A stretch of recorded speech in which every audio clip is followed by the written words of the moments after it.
Hopefully all this works. Hopefully all this works.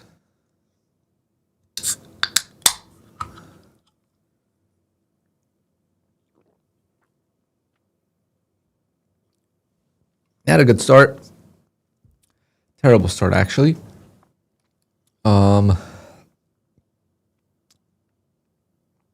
Happy New Year, guys. Happy New Year. Crazy, it's already 2026.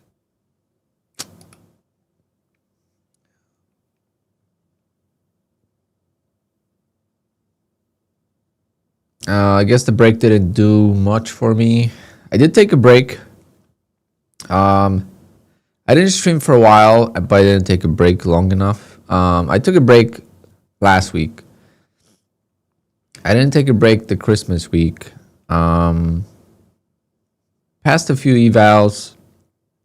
Didn't really trade those accounts. Traded only a couple accounts. Today I traded most of my accounts and I lost twice on an easy ORB. So things have not been good. But gonna keep it very small until things go, things go better. So right now the focus is not payouts, not making money, it's none of that. It's just keeping the costs to the minimum and getting the confidence back, because everyone that trades the ORB with me, as far as I talk to them every day, they're not really on stream too much. Personal friends, people I know that trade the ORB, everyone won today except for me. So very bad execution on my end. So the strategy is good and my end is just horrible. Like no confidence, shorting it right into support.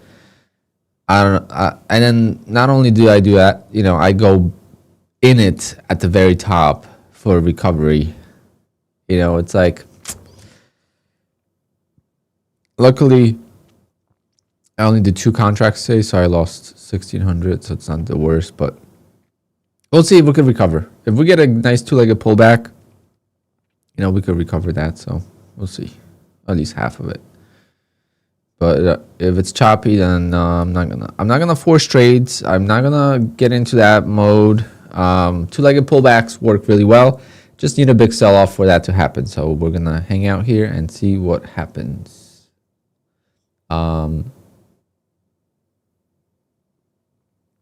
I don't have any Take Profit Trader accounts right now.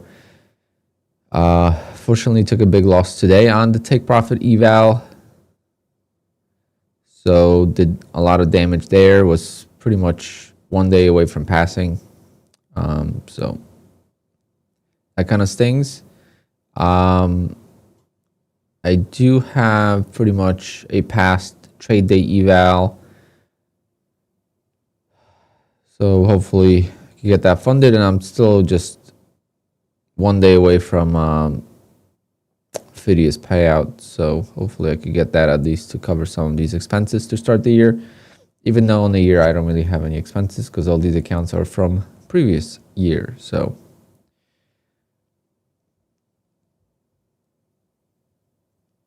but Happy New Year, guys. Happy New Year. Hope you guys had a good Christmas and a good celebration for the New Year. I'm the type of guy that doesn't really celebrate much as far as, New Year's and birthdays. Like my birthday, I don't care about, just another day. New Year's, I was working, we're laughing with my employee. We're like, oh, happy new day. It's just another day. It's just a flip in the calendar. Like what really changes? Nothing. It's really nothing changes. The balance on the payouts resets to 0. That's about it. And I got to remember to write 2026 on my contracts for my clients.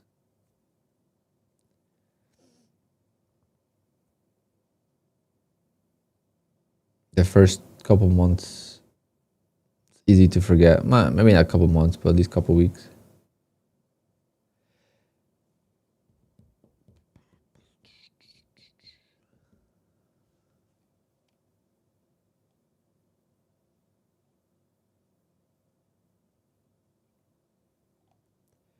But let's have a good 2026 goal, the goal is the same, 300K.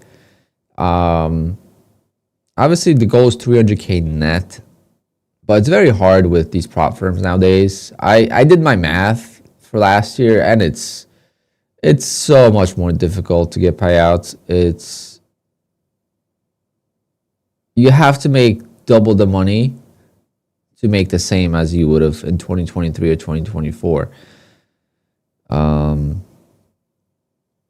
I got the same amount of denials as much as I've spent on prop firms, and I can't imagine trading the way I did without having payouts every single month. Like, we say these accounts are cheap. They're only cheap if you're getting payouts. If you're not getting payouts, it adds up pretty quickly, especially the straight to funded. My worst performing prop firm was Lucid as far as payouts to spending. And I think it's because of the... Well, I didn't trade with Lucid too much, but I think it's because of the straight to funded. Lucid is one of the best prop firms, but I'm just cursed with Lucid for now. Like, you know, I was cursed with Take Profit for a while. Now I'm cursed with Lucid. Every single time I trade my Lucid account for the first time, I lose. I think every single time I've had Lucid accounts, I've lost the first day. And I have like a log with one of the affiliate managers at Lucid. He was always asking me, oh, when you're going to trade with Lucid, blah, blah, blah. And every time I get a new account, I message him. I'm like, oh, yep, lost. So today was one of those days. But today was a super easy ORB. I hope if you trade the ORB, you got it. I'm just in a big slump. So for me, I overthought it. It was very easy to see the support, right? Very easy to see support. I don't know why I still went with it. Easy long. Once the support held, I mean, it just exploded. So it's so easy to see that. So I just got to get better. But the big issue is that I went long again and I lost the second time. I only lost $800 in the first ORB.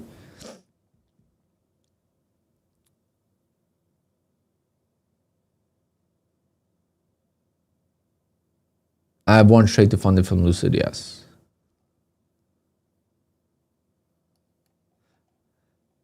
If we chop around like this, unfortunately, this is gonna be it. Like, we're just gonna be talking. I am gonna try to stay away from over trading right now. I felt really good with like Friday. I took one trade to like a pullback, made $1,800 on one account. In oh my god, this stupid OLED panel. I have to get a new monitor, so I need to get payouts because I need to get a new monitor because I am gonna throw a hammer at the monitor I currently have. Luckily, it's not the monitor that I trade on. I have a small monitor that I trade on, but everything else, it's OLED, and it's gonna turn off for 10 minutes, and I won't be able to see the chat. I won't be able to see anything, and I can't turn it off. Why wouldn't do this? Why wouldn't Microsoft do this or whatever software this runs when I'm not using the computer? Literally played Battlefield the other day, and I couldn't play it for 10 minutes. I know it was already late, and I wanted to just finish one more game. Couldn't do it because OLED decides to turn off, and you can't skip it. It's so stupid.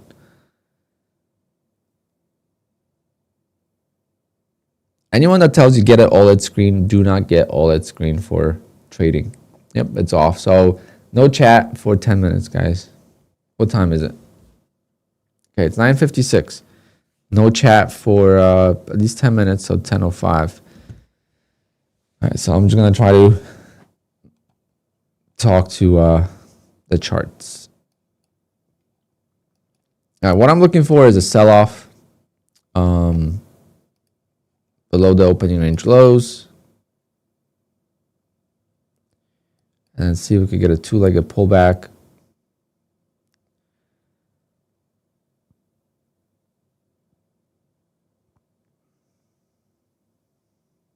We had one here. Right here was a two-legged pullback, but unfortunately, I wasn't around for it.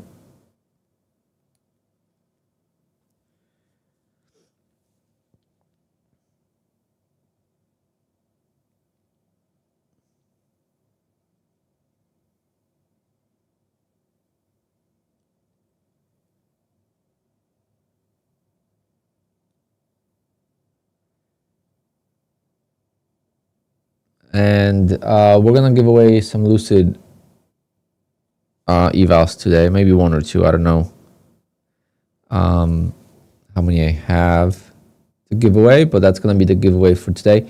I think starting from next week, I want to do a members or Monday, member Mondays. Yeah, member Mondays. I think that's what we're gonna call it. That the members only will get giveaways. So we'll do a giveaway on Monday for members only, and this will be for present. And I will see if I could get a list, an easy list of all the members, and all the members will be in the, at least for now. We'll see if, let's say, people, you know, we get more members, whatever, then no. But if it's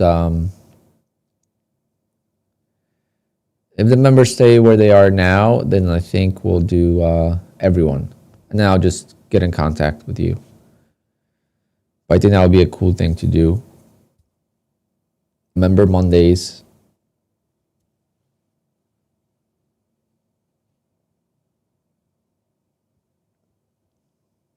We're still chopping here. I can't see the chat. My screen is off. Go OLED. OLED technology. Fucking BS. So I need to get a new monitor. That's going to be the first purchase of 2026 with payouts if we get them.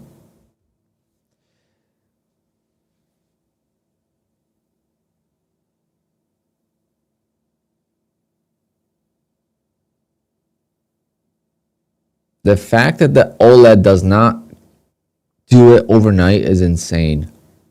Like,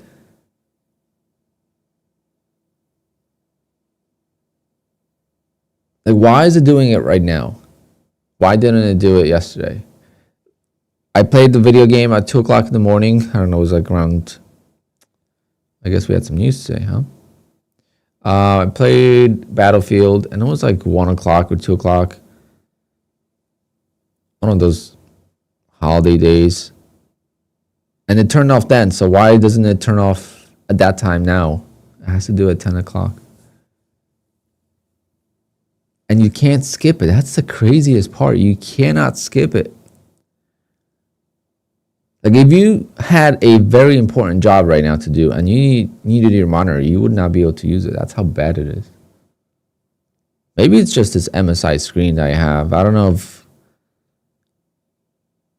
other screens are like this, but man, I am not going with OLED next time. I gotta see if they have like a 5K or 4K resolution widescreens now. I think they do. Come on, let's get this to sell off. Dump it. Dump it to 25,500. That's where I would like to jump in.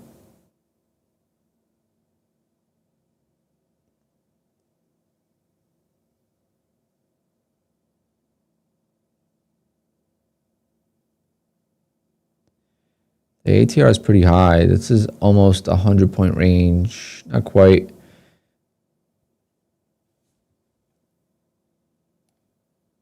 $70, it's 100 right there. I need this to go down to here. Below the opening range low. If we're within the 15-minute range, I should not be trading, because it's just going to chop me to death. And we can't afford that right now.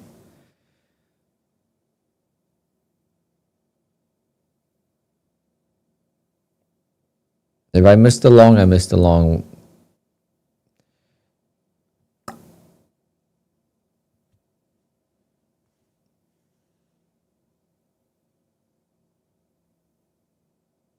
I need some bigger trades in 2026. That's going to be my biggest goal, is to get the bigger trades, get the two-legged pullback and let it go, not for 10, 20 points, but let it go for 50, 60 points.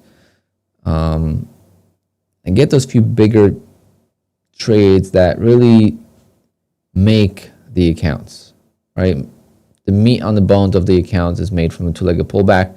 And it doesn't happen every day, but when it does happen, it pays really nicely. So just got to be very patient for it. And then in addition to the ORB is just my fault right now. So that's the good thing about it. It's my fault. It's not the ORB's fault. There's been times where the ORB was just untradeable. You know, it doesn't go it just chops around. Versus this is just my execution. So as long as I improve on that end, you know, we'll get back on the winning streak. It's right now. I just, you know, just kind of out of it. I've seriously took a break. First time in a very long time where I did not care about trading. I did not sit in front of the screens. I didn't pass evals. You know, I passed evals on the evals that I have, or the funded accounts that I have right now. I passed those evals on silver. I don't know how. I don't even think you could trade silver, or after that you couldn't trade silver, but it was the most bizarre execution ever. I made like $15,000 on the evals. I lost $2 million twice, and I was up like $400,000 twice, and it wouldn't sell me out of the trades. So it was kind of bizarre execution, but I did pass a couple evals. I think it was 4 or 5. So that was the only thing. And then I did the ORB a couple times, but I didn't do it Friday. I did buy a new van last week. So that was my biggest, like last week was New Year's Eve, right? Yeah. So I bought a van and that took forever. So I had to go back and forth. I don't know, buying the 911 was so easy, and buying this van was like so complicated, so much paperwork. Because buying stuff for the business is just more paperwork. And I financed it, so I realized when you buy a car financed, that's when all the paperwork happens. When you buy a car cash, it literally is like going in and buying a computer. Like, give them a check and you're good to go. Good to go. Versus buying a car through financing, it's all the paperwork.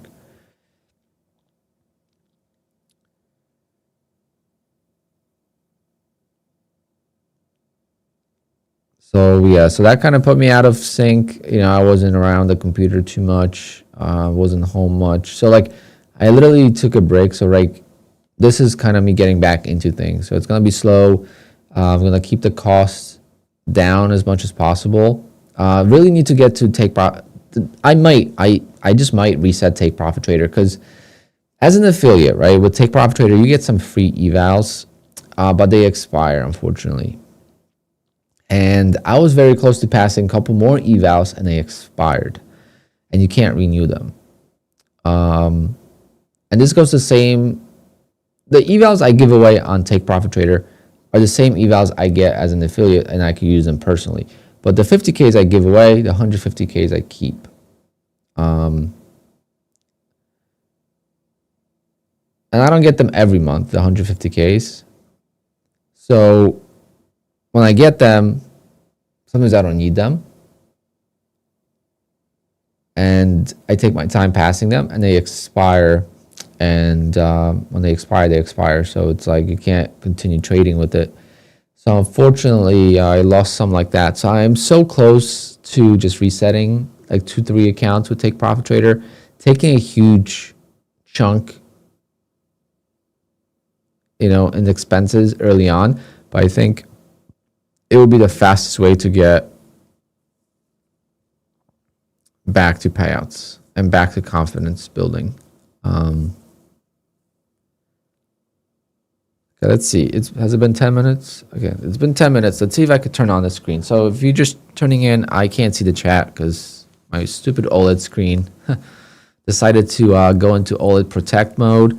It does this every couple days. It's so stupid.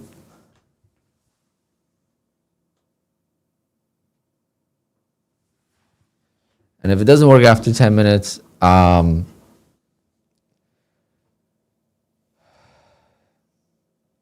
okay, I think it's good.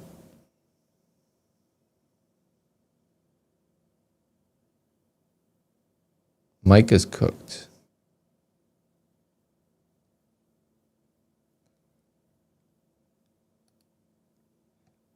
What does that mean?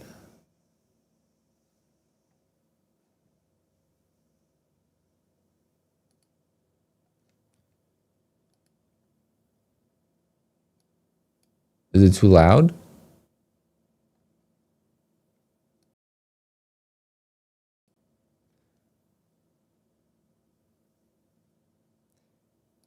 Could it be too loud?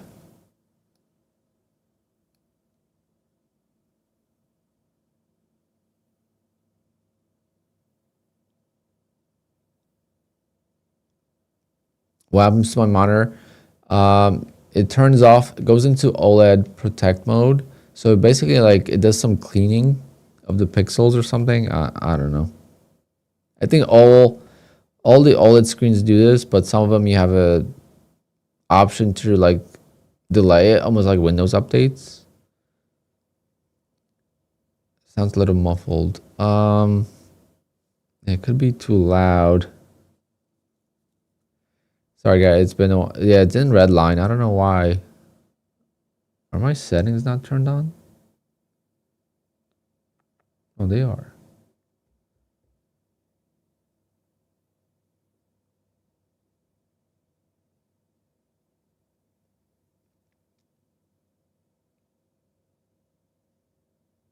Yeah, let me know, guys. I don't think I did anything with the settings.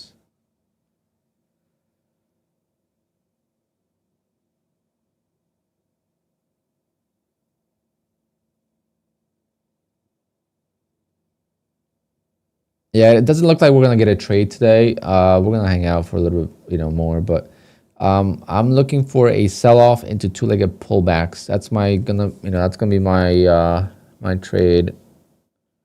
And I'm gonna start, try to be really focused on that, and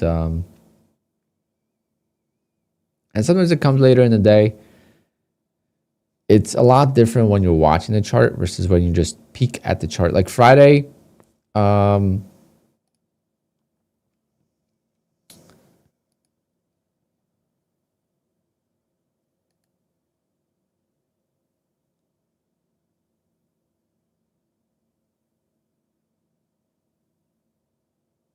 okay, I gotta check them. Like, I got messages on.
Hear myself.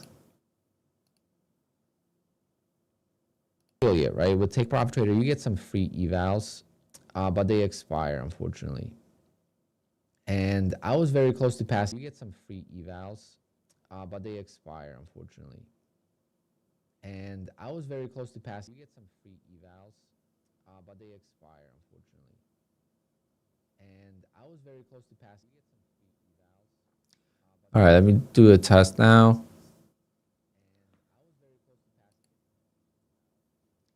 All right, let me do a test now.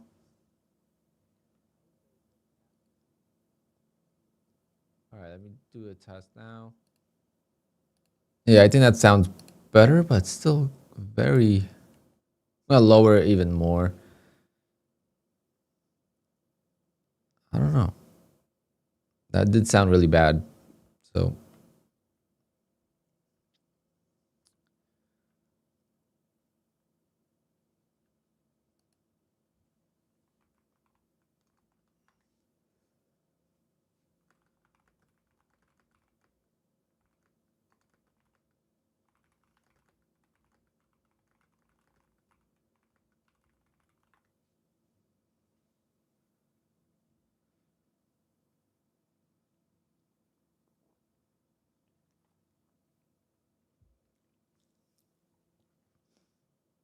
So Marco asked me if I turn off the monitor or let it go into standby mode.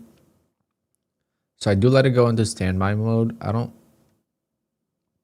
turn it off because the button is in the, like I have to stand up to turn off the screen. Like the button is in the bottom, in the back of the screen instead of being on the side like every other monitor. So maybe that's the problem. But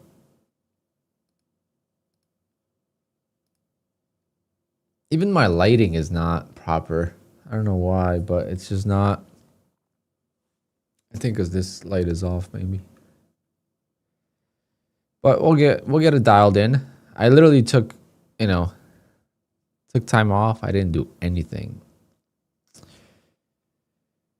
All right, but we're not getting a two-legged pullback right now, unfortunately. Chop in the 15-minute range. We did have a two-legged pullback here, so I got to find a way to start streaming earlier, I guess.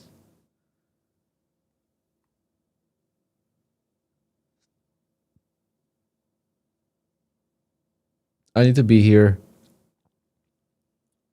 right at 9:30 a.m. Maybe after the ORB. Maybe I'll do the ORB on stream. I don't know. Don't want to really, but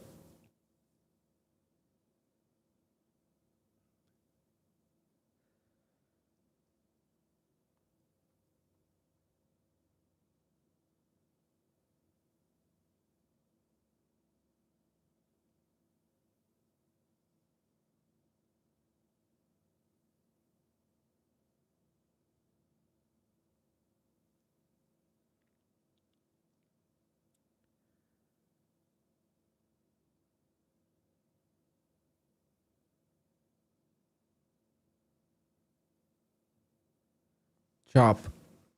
I was hoping that we would get out of the chop for New Year's. We did have a little bit of chop during the holidays, which is normal.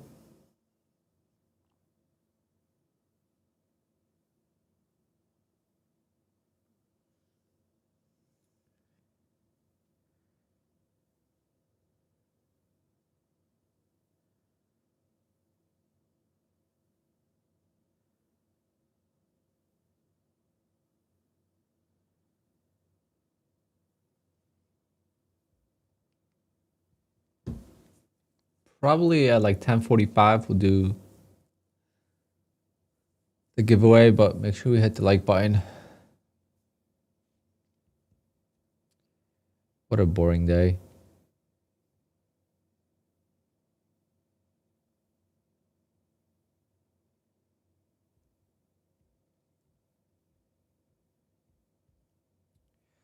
We do have some news this week, so hopefully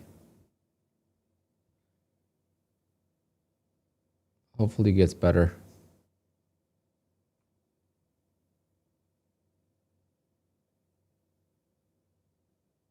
Doesn't mean you can't make money though.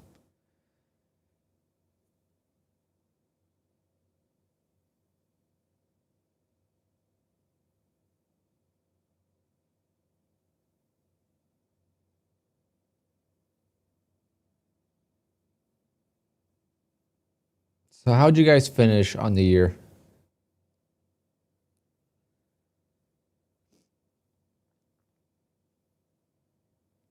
Has anyone in the chat, I mean, I know there's at least a couple, but who in the chat made six figures? So $100,000 or more in payouts in 2025.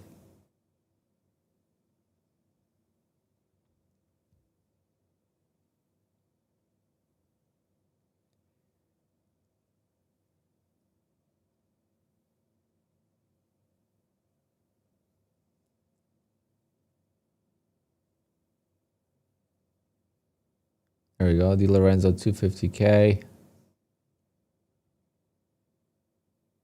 The net profit is hard to calculate. It's only hard to calculate in couple prop firms. So that's why I haven't made the video yet, because I have not added up my Take Profit Trader expenses yet. I am estimating around $88,000 in expenses for me. So I finished the year around 215,000 net, which is not good for me. I mean, it's not bad, but I realized when I was doing the math, I realized how much more difficult prop firms have become. And I really want to make a video on this, this whole topic once I do make the recap year, like 2025 recap video. Talk about, the net profit, the gross profit, but really how much more difficult it became to be profitable and how much more careful we have to be with prop firms, because I didn't feel like I spent $80,000 on fees, right? It doesn't seem like that much when you're getting payouts and you're doing it over a long period of time. But let's say you're not getting payouts and you trade aggressively and you're blowing accounts and you're buying new accounts all the time. I mean, I felt like I barely spent any money with Lucid. I spent $7,000 with Lucid. I don't know when, how. It was $7,000 I spent. I couldn't believe it. Will I stop letting losing trades blow up this year? I don't think I'll stop. The only thing I'm gonna try is to, like, when I grow the accounts, try not to blow the accounts once they're like, I've flown way too many accounts that were, $5,000 in profit. That's something I definitely need to work on. Because it seems like, oh, it's $85 or whatever, but like it adds up.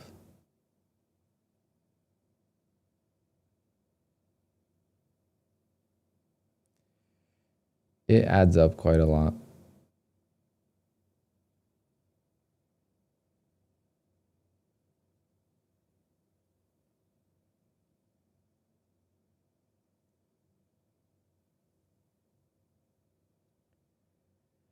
Yeah, it's not so much the strict rules. There is some, those are parts of it, but the guidelines. So I don't know. There's a difference between a guideline and the objective of the account versus the rules of trading. The rules of trading for me are like on Apex, a 30% drawdown. On Lucid, you can't have 10-second trades or 50% of profit in 10 seconds. Stuff like that. I think that's the rules. But the objectives are, your consistency rules, passing the evals, those type of things. And, meeting the buffer, that is a huge one. I think ever since prop firms added the buffer, that made it so much more difficult to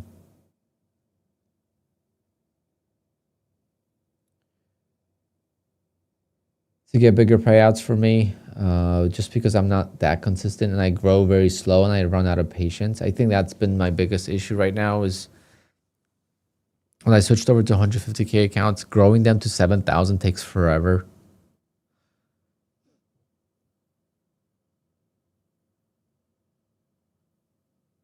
Yeah, Sean, that's me too. Like trade day, just had it pretty much past the eval already. Still had it. I don't pay attention, and I still had it renew. Like I don't pay attention to rebilling. Like that's my biggest issue is I don't pay attention to rebilling of the accounts. And the one prop firm I'm gonna leave out from the 2025 is TopStep. I know I got a couple payouts from them. But with the new dashboard, you don't see your payouts, you don't see anything. You don't see your payouts, you don't see your expenses. So I'm just gonna wait for the 1099 or whatever. Because I didn't use TopStep with the new dashboard. I used them with the old dashboard, and when I log in, I don't see anything on my billing or subscriptions, none of that. My negative prop firm of the year was My Funded Futures. My Funded Futures, I was red on the year. I'm not gonna I'm not gonna show it to you guys yet because that would kind of spoil the video. But the only thing I'm missing right now is Take Profit Trader. That's the only thing. I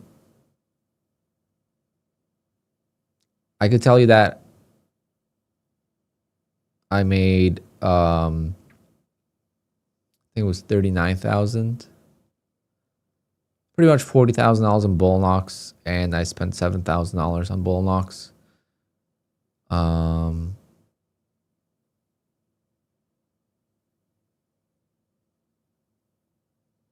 think that might, between Take Profit and bull knocks, it's gonna be a close battle. What's the best prop firm for my ROI?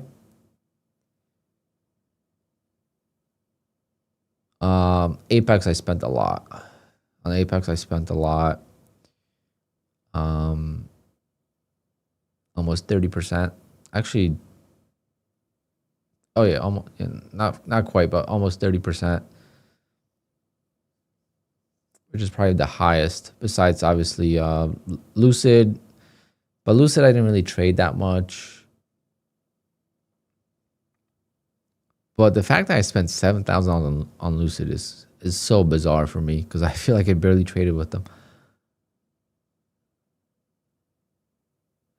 Have I tried Funded X? I'm trying to stay away from these new prop firms. Look what happened with funding ticks. You know, like I stay away. Like if I'm not trading well, right? There's no point, but even trying new prop firms. But if I'm not fully maxed out with Take Profit, with Trade Day, with Bull Knox, with Apex, forget Apex even, Lucid and TRADEIFY. If I'm not maxed out with Lucid, TRADEIFY, Take Profit, and Trade Day, why am I gonna bother with any other prop firm, right? That's how I look at it. It's like I don't even know the rules of Funded Next. Do they contact me every day to be an affiliate? Yes, but they're just another CFD prop firm that switched over to futures, and it's never ended well. So I'm gonna stick to my gut. But at the same time, I don't think they're bad, and I think people take advantage of them while they can, and I think that's fine. I just don't need another prop firm at the moment. Exactly. Like, just if you're new to trading, I mean, I saw Brian Stonk post something that they have like 1 day to pass and daily payouts or something like that now, which is pretty interesting. But at the same time, how sustainable is that going to be? Yeah, it's going to be like retroactive rule change, just like funding ticks.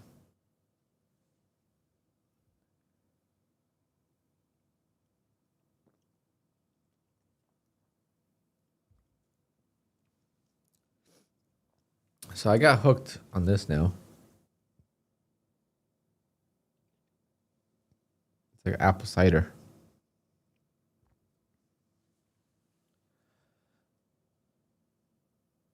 But nothing beats, OG Red Bull, so don't worry about that. Red Bull's not going anywhere. Unless Monster wants to sponsor the stream.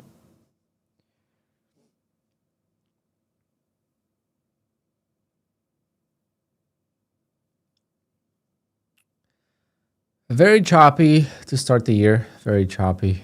Well, I guess it's not the start of the year, but first Monday of 2026. So it's a first day for many people. I think Friday wasn't bad. Oh, this is my trade on Friday.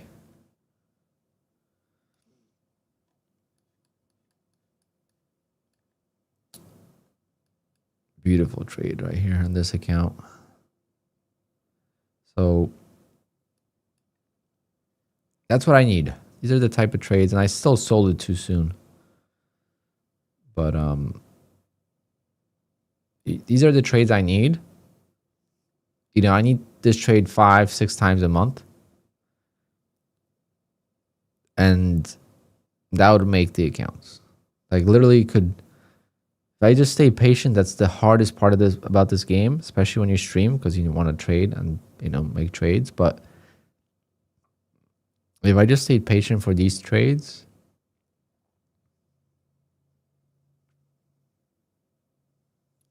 you catch 5 of them a month.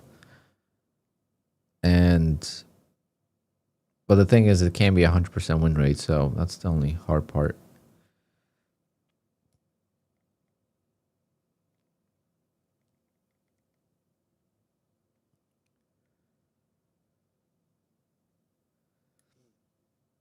And ideally, I want to make this a positive risk reward.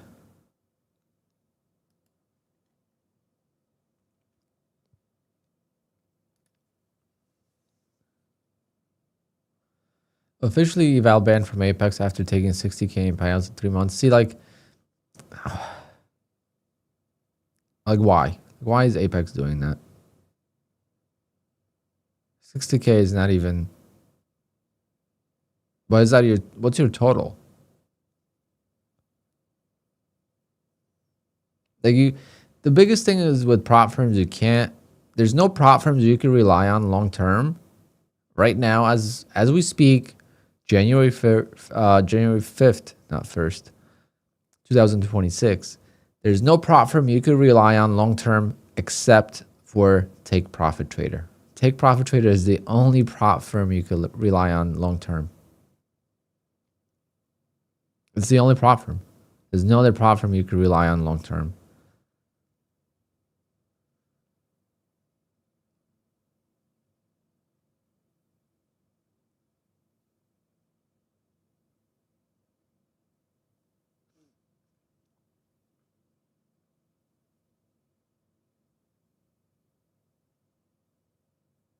So that's the biggest thing about trading prop firms. You can't rely on it long term. And luckily, we have a lot of prop firms. That's the benefit of it. Like once you get to max with one prop firm and you get kicked out, because you get to the live account, you blow the live account, you can't go back to a prop firm. You have other prop firms to choose from, and that's the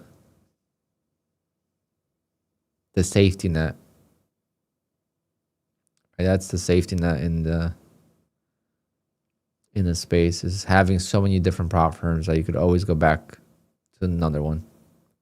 Because Apex, you could trade with Apex, you're gonna get the eval ban. You're gonna trade with TRADEIFY, you're gonna go to a live account pretty quick. You blow the live account twice, you're done. Every prop firm has pretty much an ending to it, except for Take Profit Trader. Right now, there's no. Maybe that will change, but for now, there's no way to be done with Take Profit. You're gonna blow your live accounts. You're gonna have chances to recover those live accounts by passing more evals. Maybe eventually you blow too many live accounts, you go back to the sim accounts, but then you go back to the sim accounts, you do well, and so on. So it's like there's always a potential to trade with them. And I'm not saying there's no potential to trade with other prop firms once you go live, but the big thing is if you don't keep your live account, you get banned, right? So I thought TRADEIFY didn't have a sim cap. What do you mean? They have to have a sim cap.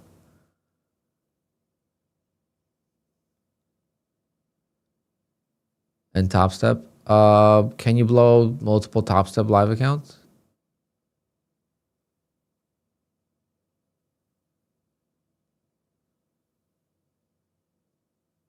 If that's the case, then yeah, maybe Top Step as well.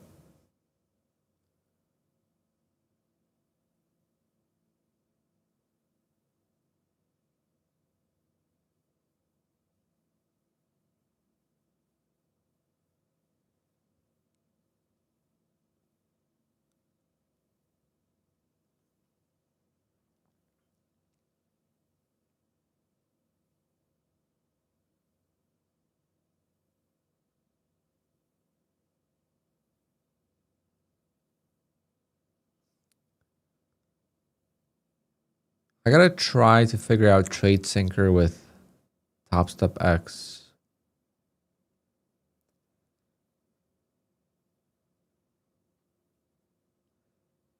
But you guys, it's gonna be very boring streams from now on, at least for a little bit, because we're gonna focus on two-legged pullbacks only. Because I feel like if I overtrade, things go well when they go well, but the wheels fall off too quick. And right now, my confidence is not there. I'm just getting back into things, so I'm not gonna touch the mouse button unless we get a two-legged pullback, which in today's case we're not going to because we're breaking up already. So when we break out, there's no two-legged pullbacks because I will not short the market. Just so you know. I saw, I think it was Tyler G. He posted something how, so I didn't even know, but he stopped streaming for a little bit. And he's getting back into it. He literally trades small size and is very patient on his setups. It's a long-term game. And I just showed you a trade that I made $1,800 on right here on Friday. I just need 5 of those trades a month and I could get a big payout. It's not even 4 of them. Or let's say 6 of them and then 4 winners, 2 losers or something like that. Then it would take longer, but it would still be profitable. It's these trades that need to really pay the bills long term. Still gotta hold on to it a little longer though. Like I still sold it way too soon here. But I sold it here because we had some resistance. And also it was up $1,800, which is basically 30% of, like if I want to stick with 30% consistency, that's like the max I can make.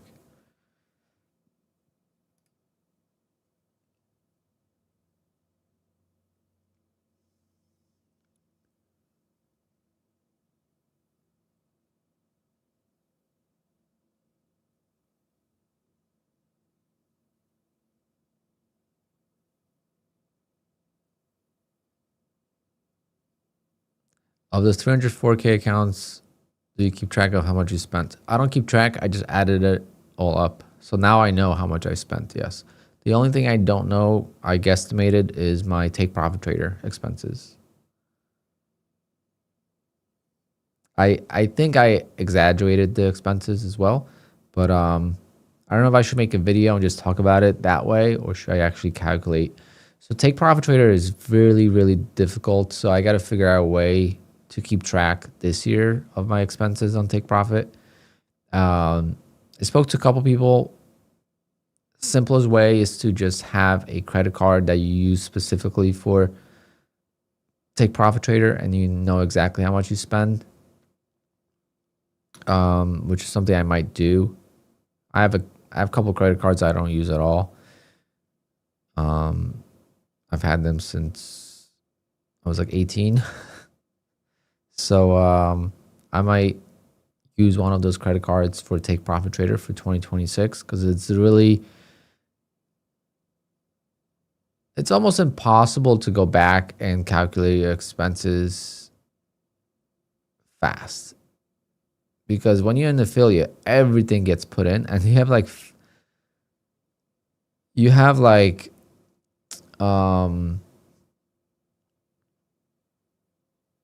a page like you see, and then you get all the commissions and stuff, and it's like everything gets mixed in. Everything is a transaction. So every time someone uses my code, that's one transaction. So it's just like a mess. I agree it's hard, but I love. Oh yeah, I really, I'm not complaining. I'm just saying like that's the most. Take Profit is the #1 prop firm. There's just no other way to say it. Can't argue it. There's no one that could argue that there's a better prop firm out there. Obviously, the evals do suck really bad on Take Profit. The evals are brutal for some odd reason, especially on the bigger accounts. I struggle with the 150K accounts lately, so I'm not sure what I'm going to do.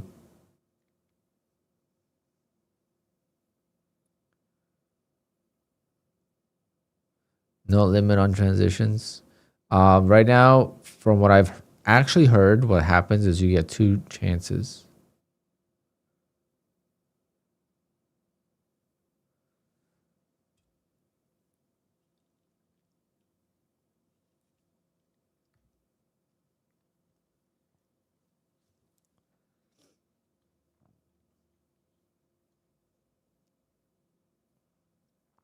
I need to figure out the best way to display my accounts from TRADEIFY. Because that's going to suck. Because I'm going to transition a lot of accounts to TRADEIFY. Like I'm going to have my take profit with TRADEIFY, right? I'm going to have TRADEIFY. It's going to be a couple other prop firms that are going to be with TRADEIFY. And I just have no way of displaying it. So like people are not going to know whether I traded those accounts. And I feel like the transparency just goes out the window. When you trade with TRADEIFY, it's so much easier to like not show everything. Not that I would do that, but I also want to show the good and the bad, right? So it's like here you have all my accounts displayed and you see everything. You tune into the stream for 10 minutes or 5 minutes in the middle of the day. You could take a peek. You see everything, what I'm up on, what I'm down on, what my balances are. You don't have to watch the stream. Versus with TRADEIFY, like unless I pull up the TRADEIFY chart, you're not going to know exactly. So it's just very easy to manipulate the results, or not the results, but the what it looks like on stream. So I don't know if I'm just going to download NinjaTrader.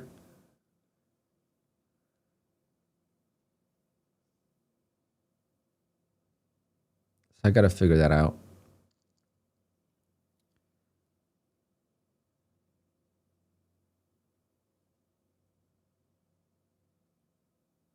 I'm able to pay all my bills with 150K Take Profit Trader account. Yeah, definitely.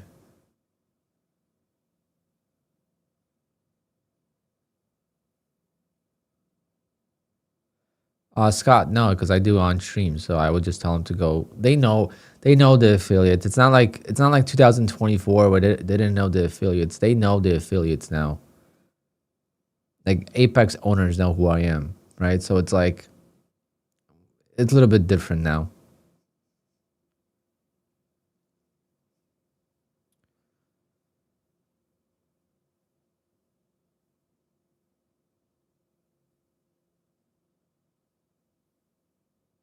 Apex has definitely made some terrible choices in how they approach things.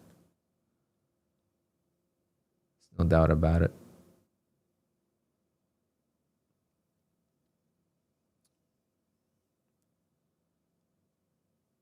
And we try to ask, but we don't really get clear answers. So it's like I'll tell you guys, I'll tell you one thing, and I don't talk about it because I disagree with it.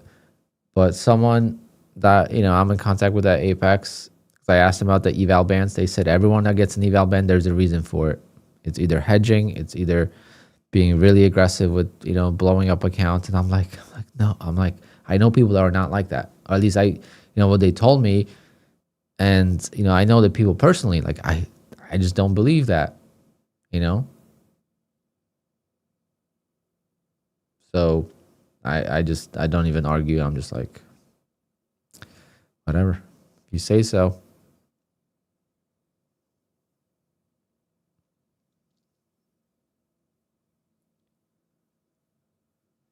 If you say so.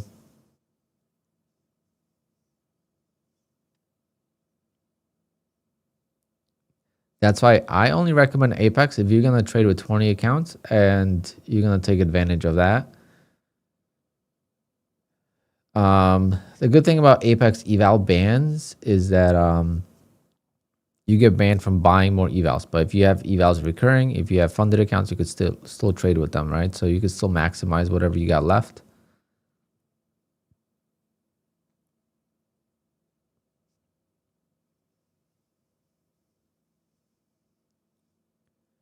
Yeah, so I did see that, Scott. So it's like 10 days and all of that. Yeah, that's...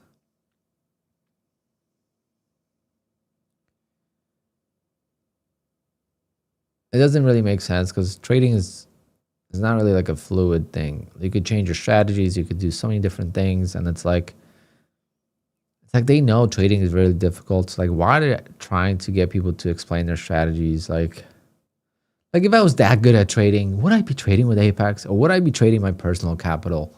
Like, I don't know. I don't know. There's just so many things that bother me with prop firms, but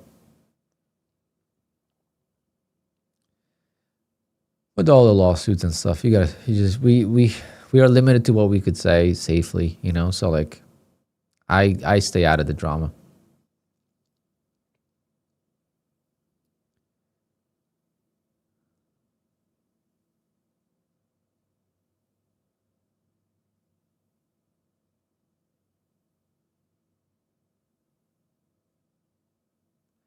People can't do what I do. What do you mean?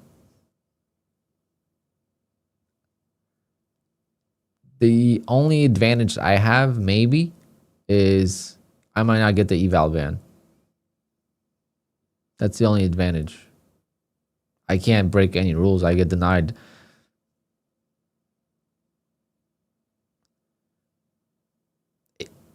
Apex made a rule against my trading strategy. Like you guys think, oh, you can't do what, you know, I had to adapt. Apex banned, no, I feel like people forget. Apex banned my strategy. Like literally, it's the only prop firm that doesn't allow this, and it's still there. They do not allow my original ORB.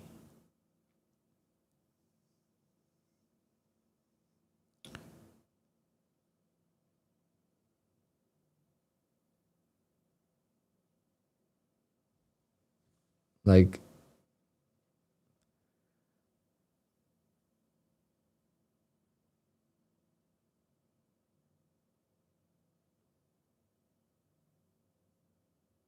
my original ORB is banned.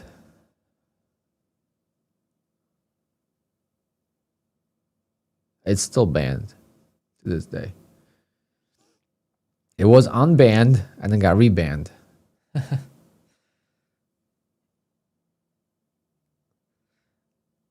For me, it didn't matter because I adapted around it. So like, I didn't know it got rebanned, but I guess other people were doing it. And I mean, one of my best friends in real life, he might be listening. He watches on TV. I think he's on like a 3-day payout streak with Take Profit Trader now with the ORB. Took him forever to pass, but he's doing it. Like, that's the only thing he's doing. He blew his Apex account trying to trade something else, so he's like, I'm just gonna stick to the ORB. And he's winning on the ORB when I'm losing, because I'm just executing really badly right now. I'm very antsy. Like, I don't know how to compare it to anything else. I guess golf. Once you mess up some shots in golf, you just can't get anything going. You can't hit the ball anymore. That's how I feel like with the ORB. I mean, it's as easy of an ORB as it gets. Beautiful trap to the lows, squeezes high, and I lose. Like, there's no entry short. There's no entry short on the ORB today, and I did it. For some odd reason. I don't know why, but you know, it's just like one of those things where it's gotta work out the kinks and keep the costs minimum.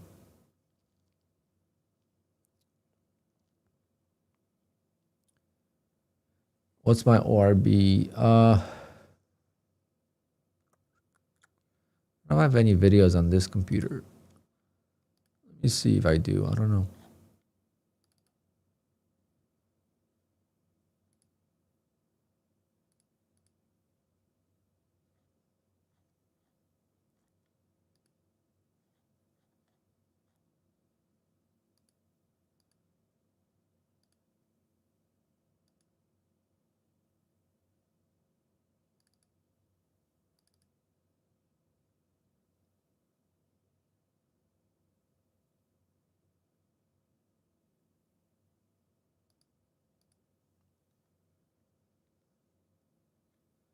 I don't have any videos.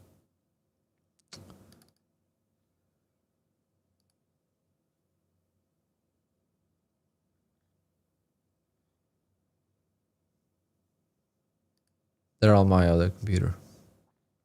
I switched computers recently. I have like hundreds of recordings of it. I used to record every single day.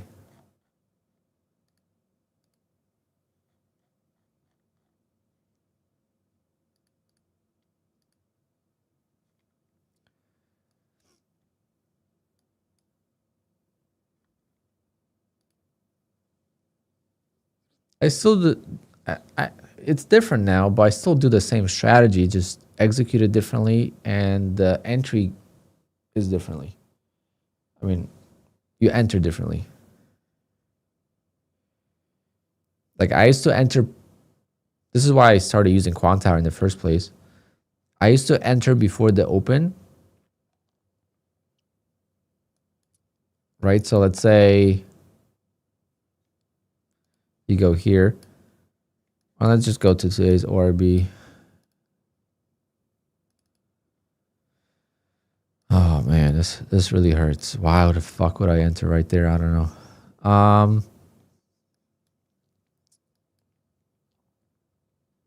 But this is the opening candle, right? So my old school way actually today probably would have won. I would have placed an order short here and then long up here, and then whichever way it went first, it would have filled me. So I would have just, can't really show you, but this is the 929.30 candle. So this would be the 930 candle, right? So like I would just, there's a small range here. I'll go short and I go long, but sometimes I will use this whole range. Sometimes I wouldn't use a range, but it's not an opening range as in like break of a range. It's more like opening range as in like, look how the range increases. This is the average true range. And you could see how it expands right at 930. So I would use the advantage of that. And I would take one trade a day and in the direction of the market open. I didn't know which way it would open. So I would place an order above and below, and that is banned. If I go to local, no.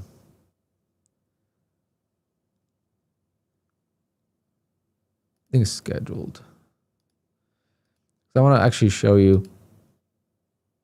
So what I'm going to do here is I'm going to place orders at 11:51 a.m. So it will not actually trigger. So I could place orders on the chart now and it will not trigger. So I don't have to worry about getting into a trade by mistake. But let's say, let's say the market's like this, right? So I would place a short and I'll place a long, and those different levels I would use. And then the market would open, right? It would trigger me, and then I would get a quick trade and be out. Used to do it with 9 ticks, then did like 15 ticks. I ended up going up to 21 ticks because like my funded futures would not allow 10-second trades or 5-second trades unless it was 5 points. 21 ticks also gets you $100 per contract, so that was like an even number that I liked having. So I did 21 ticks for the longest time. I think that was the longest stretch of the whole strategy. Was definitely 21 ticks.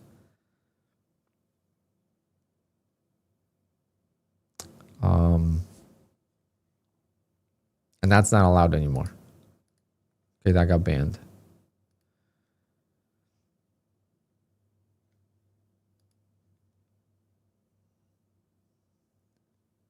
And the stop loss was my account, but that's different. But forget about that part. That's a good point though, because today's ORB would be a winner in the old school. Would it be a winner? I don't know. Yeah, it would have been a winner.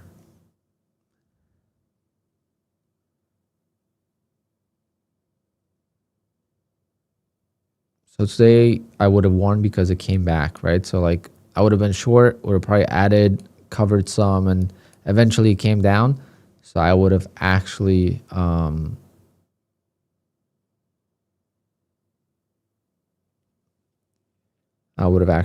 the old school way. I would have stopped out. But that's when the accounts were, there was no safety net requirements or anything like that. It was just so much easier to get to out from scratch. Am I loading up on some? Yeah, I bought a bunch of evals. I bought a ton of evals December 31st. But only on Apex, so can you still do that on other prop firms? Yes, but I've developed a different approach to it that I like better.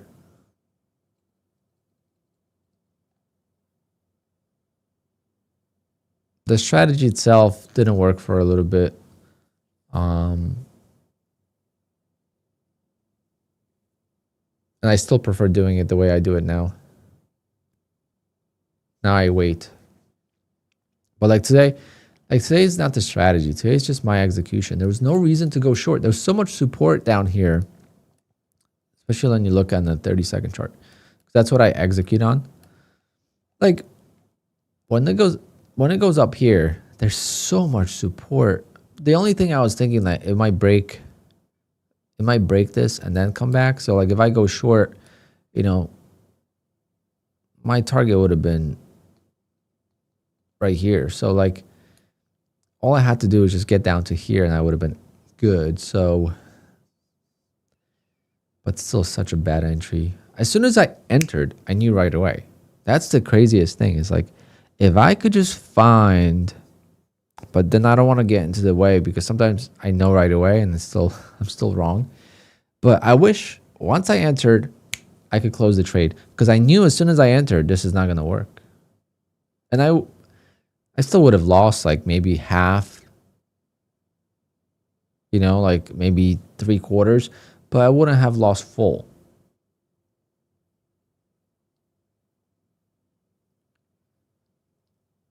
But right away I knew, and I had time. It's not like I lost this and, you know, this took probably 15, 20 seconds to lose.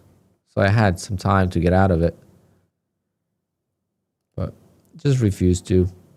Because every time I feel like if I do intervene with the ORB, it's going to be a winner. So let's say, you know, I get in, it pops up, I get out, and then it goes lower, I would be super mad. Today I broke my rules already, and I took it a second time. This should have been an $800 loss, not a $1,600 loss. The reason why it's a $1,600 loss is because I took it again. Here I chased it and I lost. This was not ORB. This was just a revenge trade, to be honest.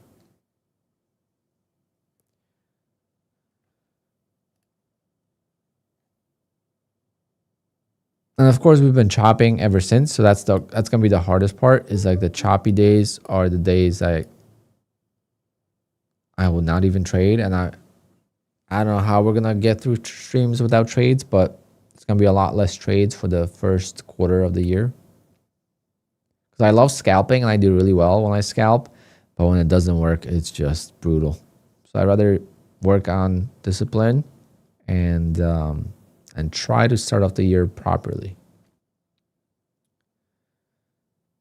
Right now, there's no setup even remotely close for me right now. Because I refuse to take two-legged pullbacks to the short side. I don't know why, but I just refuse to. Have I considered automating the setup? Yes, a long time ago.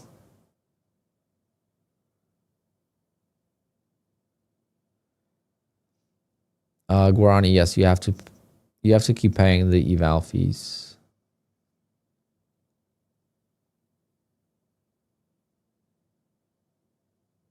On bull knocks, you don't.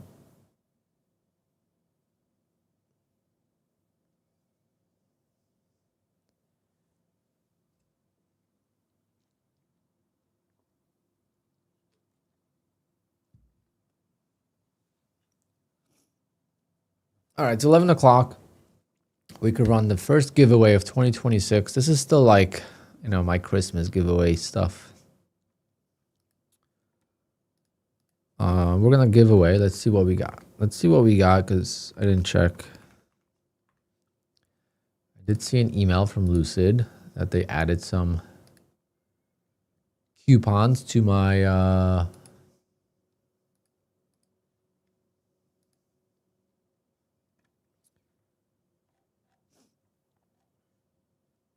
I could also show you a text message I got from a friend of mine. Made 500 cake. Today was a cake ORB. I'm like, yeah. Like, nice. I lost twice. But again, it's My fault. Okay, so they only added one. Okay, so we got a 50K Lucid Flex. All right. There you go. That is your wish come true, Scott.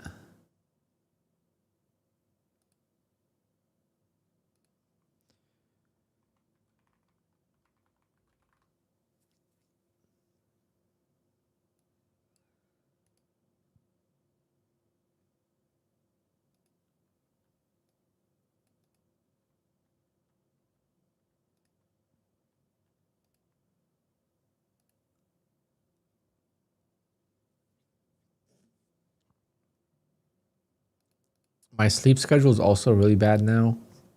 Going to sleep at 2 o'clock in the morning is not good.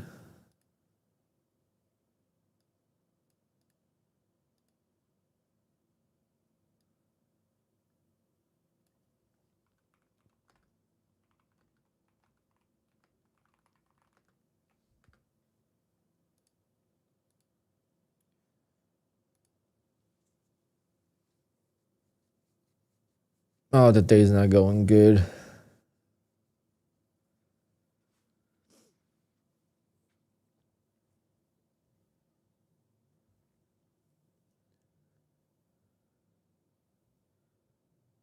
Yeah, this price action is very bad after the open. So I took 2 losses on the open and I'm done until we get a sell off.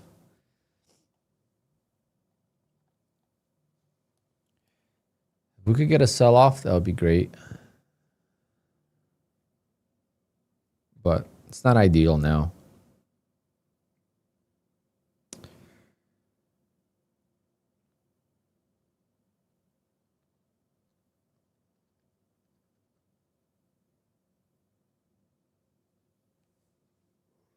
Patience is the hardest part about this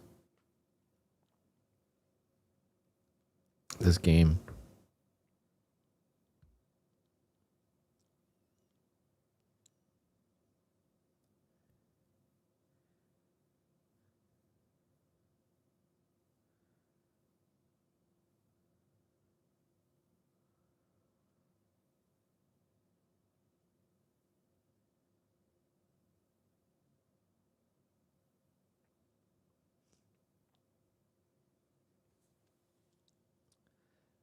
$50K flex from Lucid will be given away to one lucky person at 11:15.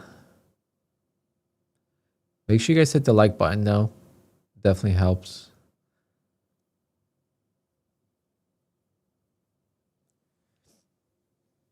I'm going to pull up a sneak peek of my expenses here, so we can kind of talk about that more since the market's kind of boring.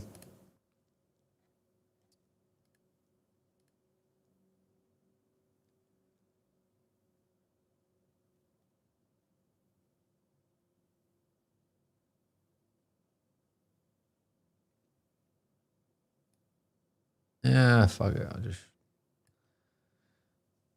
I'll make a video. Plenty of people will watch it anyway.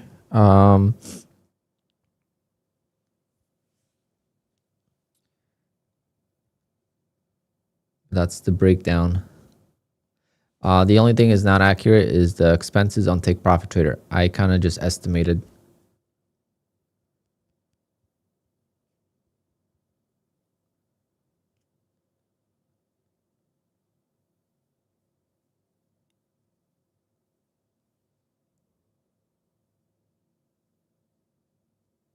My biggest shock is that actually no, I didn't spend 7,000 on Lucid. It was 4,000.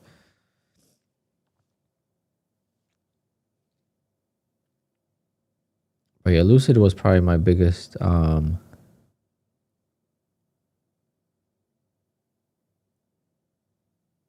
like disappointment because I spent quite a lot.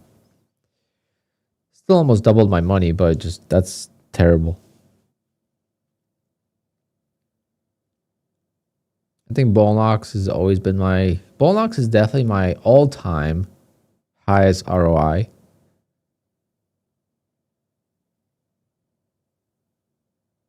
Actually, I should check how much total I have made on bull unlocks lifetime.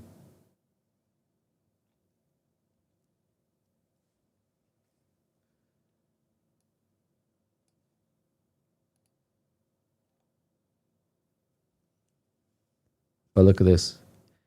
$82,000 denied.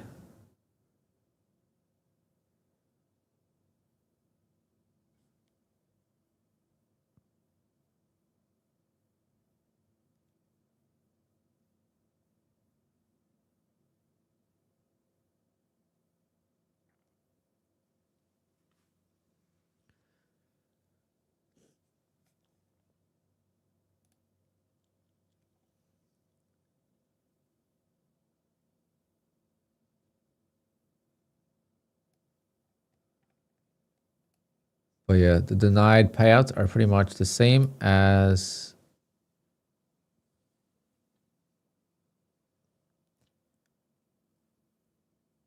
my expenses total.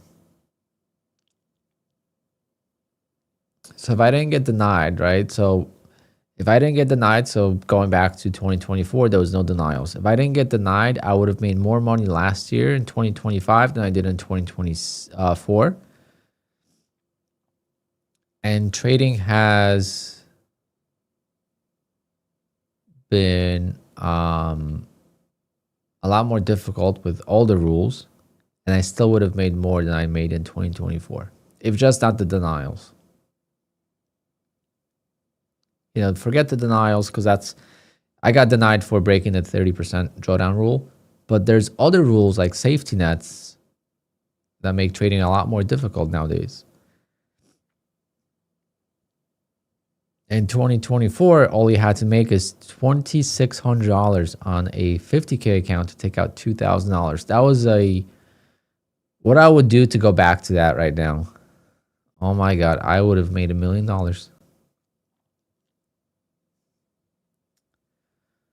Make $1 million right now if I just had the chance to trade one more year with no safety net. Was I able to recover any of that 82? It's hard to say what I recovered, what I didn't, but yes, definitely some of it I recovered. But it's not a true recovery because you still trade those accounts afterwards, right? So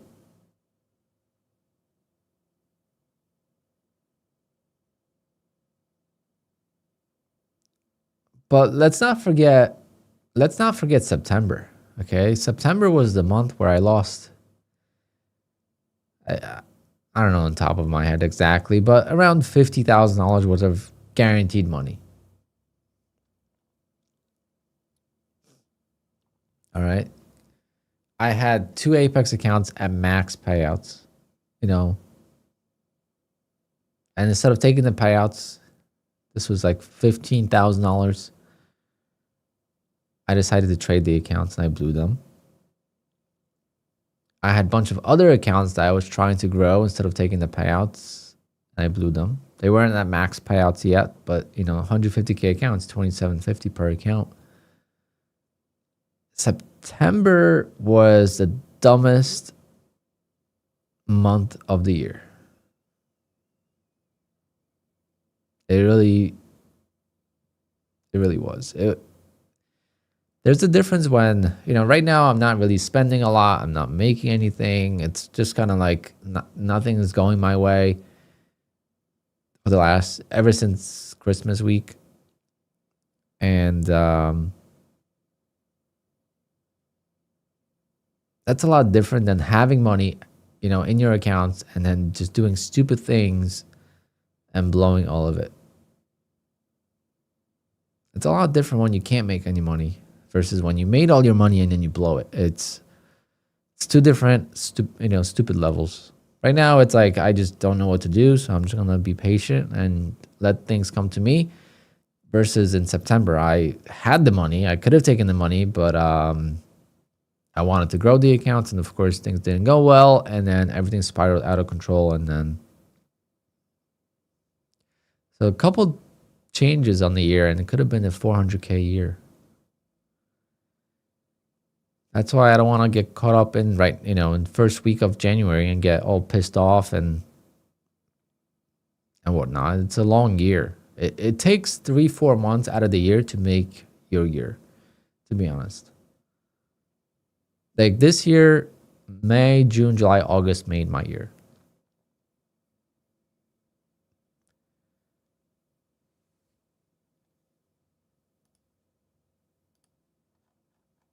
Right here. These 4 months made my year.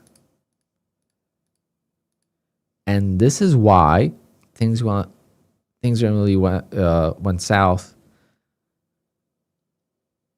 in September, because I was so confident right here. I was so confident. I'm like, all right, 100K month is coming. It's coming. Whether it's September or October, it's coming. I have so many accounts. All the accounts are over safety net. Everything's going super well.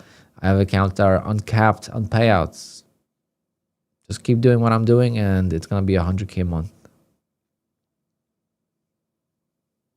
And that's when it all went downhill from there.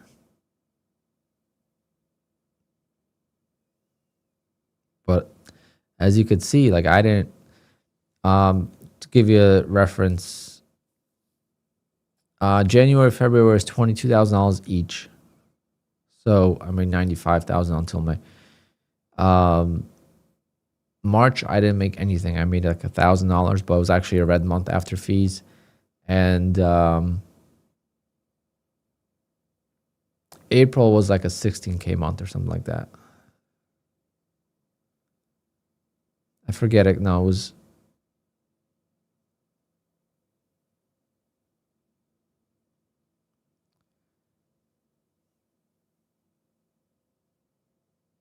I don't know. You gotta take this minus that, whatever it comes out to. I know 20. It was like 16K or something. So let's do the math. So 95 for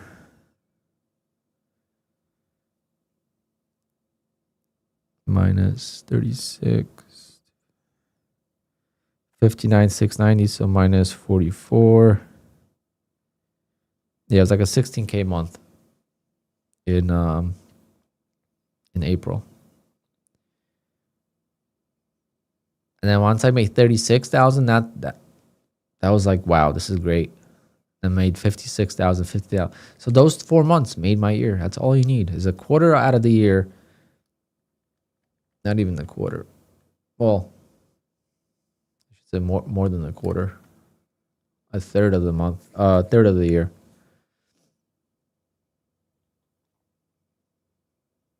That's why keeping your expenses low is so important. Like if I kept my expenses lower, could have been a good year. I mean, it still was. I mean, like 215 on the year, but could have been like 250 easily if I just played it smarter. I mean, hindsight could have been a $500,000 year. Because in hindsight, when things were going well with the ORB, I would have had 20 accounts with Apex, and I would have copy traded all my accounts, and it would have been great. But the thing is, a lot of times when things were going well, I would not have a lot of accounts.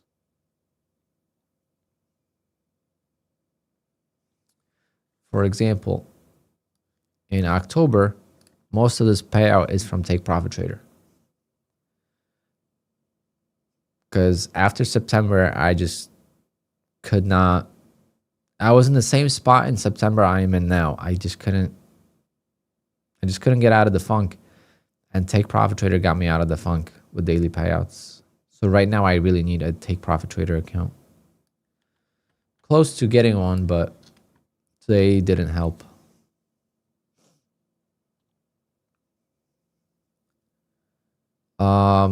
I will not explain my ORB strategy if you want to make it automated, because I don't want it banned.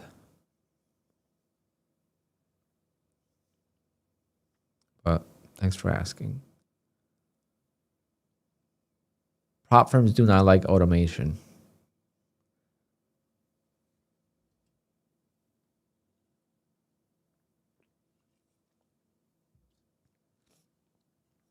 Prop firms do not like automation.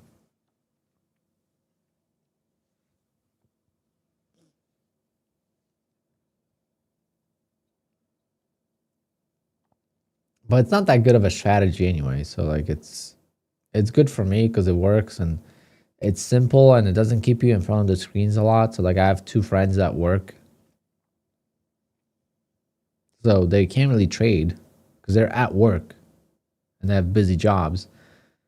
But they could sneak out of work for 10 minutes, not even 10 minutes, maybe 5 minutes a day, you know, boot up their laptops at 9:29, well, 9:25 a.m. and be done trading at 9:32 a.m. and make as much money as they're going to make all day at their jobs. But it's not easy because everyone wants to trade more. Everyone wants to make more money, right? It's never enough. When you only make $200-$300, it's not enough because it's not real money.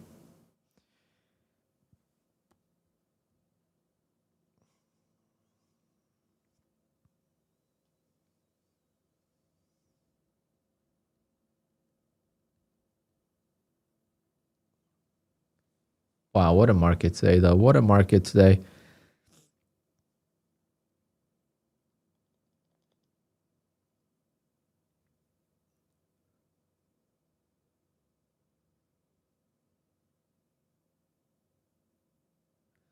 Greed is the #1 killer of the accounts. Yeah, greed and trying to do it too fast.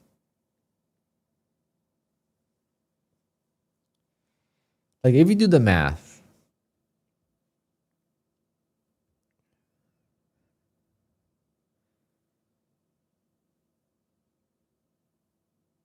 right? If you do the math and how little you need to make, it's just we want to make it now. Like we don't want to make it in June. But if we, like, let's say we start right now and we will work on the payouts for, let's say, April. We have 3 months,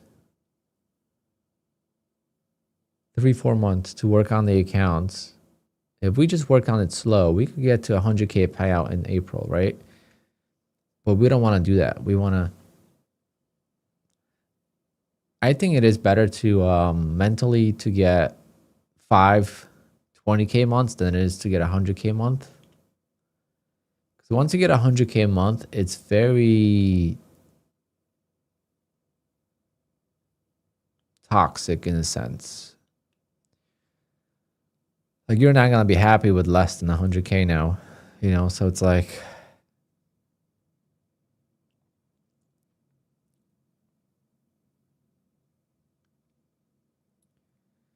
$30 a day for 20 accounts is 140K a year.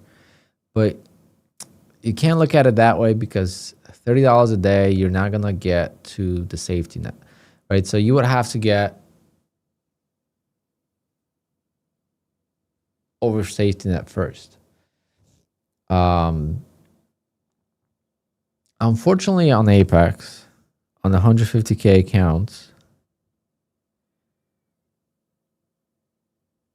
you have to make $100,000. Like we forget about this, but you have to make $100,000 before you could take out any payouts when you do 20 accounts. Right? So when you say $30 a day is $140,000 per year, if you do the 150K accounts, you would not even get to a payout. Or you would just barely get to a payout, and it would take you a whole entire year.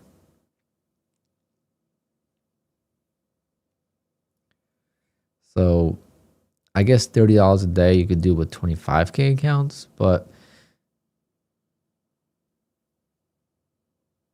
that would be if you had 100% win rate on $30 trades, that would be an interesting way to go about it.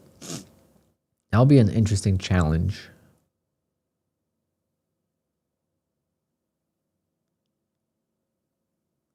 But I think that first red day would screw you. Let's say you lose like $1,000 in one day, and then you try to go recover that.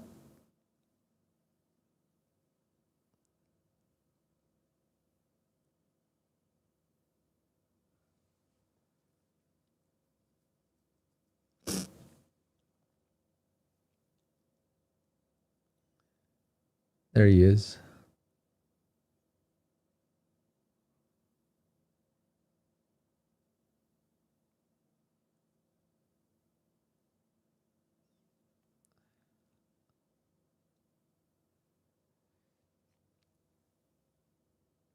Yep, take profit trader. First, you took out 2 payouts already or 1?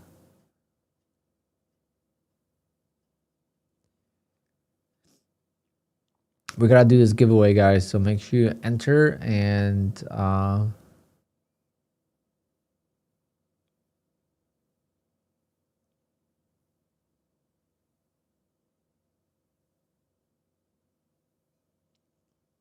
yeah, see, like everyone won on the ORB except for me today. So bad. I suck. I hate it. It makes me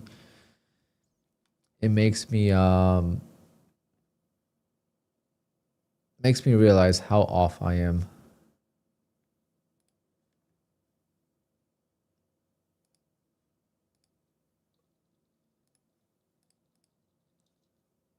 And we have a lot of entries. I didn't realize there was that many people watching.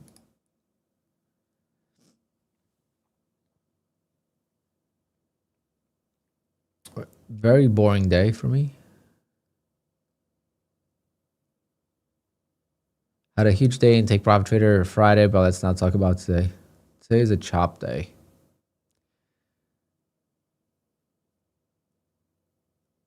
Every candle has an overlapping candle almost. There's like no clear price action since the open.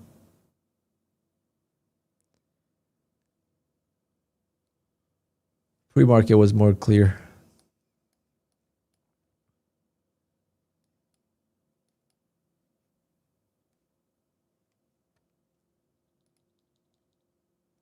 But it is what it is. I am not going to force trades. I knew that going into a new year, it's going to be tough because I have like no accounts. I'm starting from complete scratch, which I've never,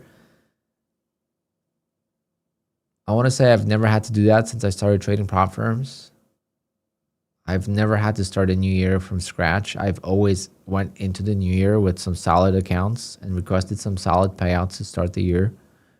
This is going to be my first time starting from scratch.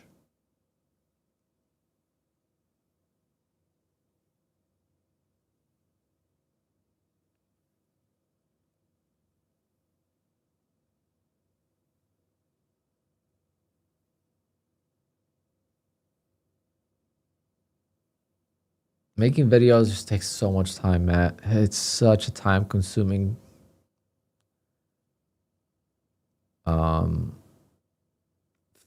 time consuming part of YouTube.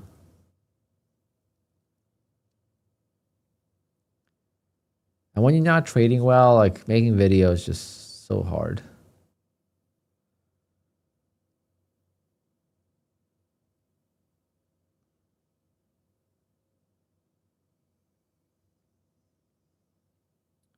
I guess it's relatable. A lot of people are in this situation.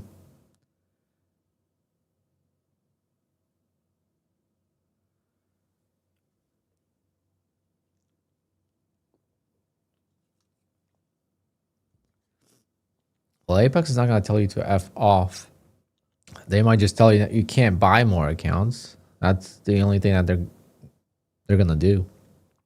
So if you can buy more accounts, you're fine.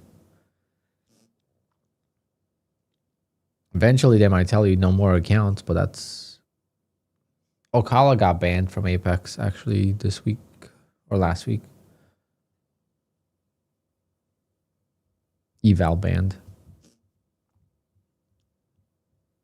I think he took out like 200 something thousand last year.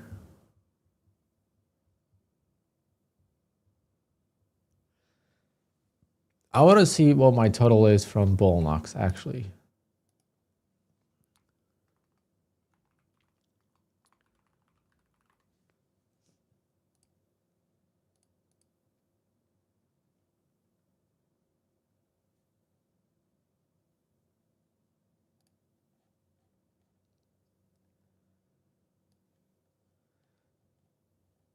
This doesn't have all the payouts. Fortunately, it's not gonna be all of them because they don't have all of them.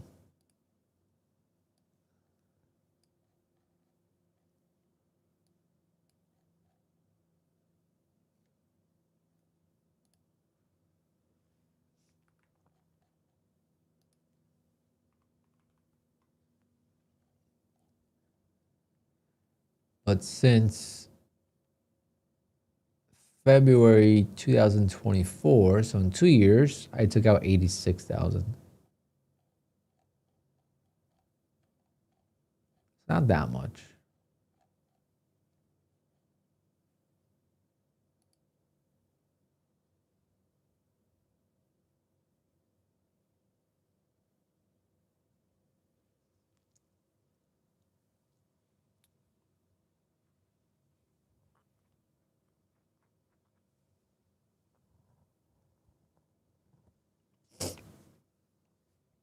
Wow, what a market.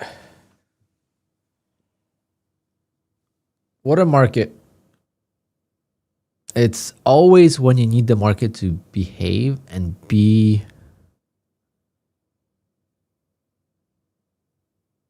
exactly what you need it to be. It's never gonna be like that.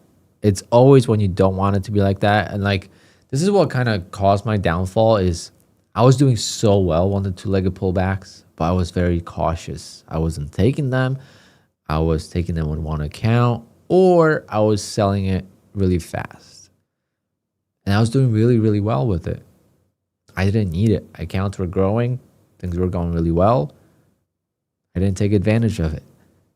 As soon as I started to take advantage of it is when it stopped working. It's just a weird way of the way things go. You guys been there before, I'm sure, where it's like you take your stop loss, the trade works, right? If you didn't have a stop loss, the trade works.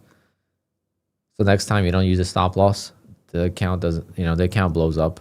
So you take a trade, you get stopped out to a tick, it goes in your favor. Next time you don't use a stop loss, it doesn't bounce and just blows the account. It's the same type of thing where it's like the timing of things is so important. I can't time when the orb is going to work, when it's not going to work. I just can't do it, right? It's impossible. It's only in hindsight that you could predict. But oftentimes when I scale down an account is when I do well in the ORB. And as soon as I start sizing up is when I get killed, right? I always say if I just get, 10 days of the ORB in a row with 20 accounts, that would be just a game changer. But I just can't do it.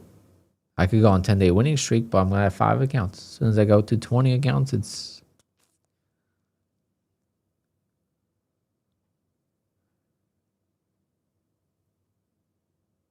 Damn, 90%. Be careful. That's how you're going to get banned from a lot of prop firms. Just be careful. Don't mention it to many people. Prop firms do not like automation.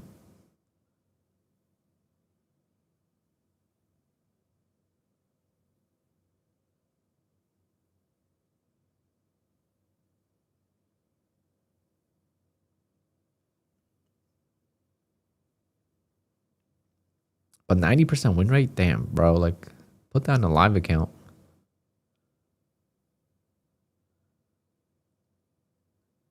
In a live account, you could definitely do it. Or like Take Profit. Take Profit doesn't have any rules.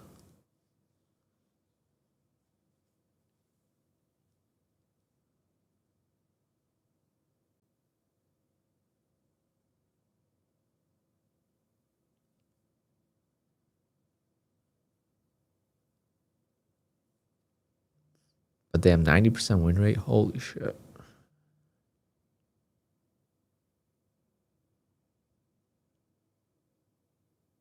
Live fills are different. Live fills are better.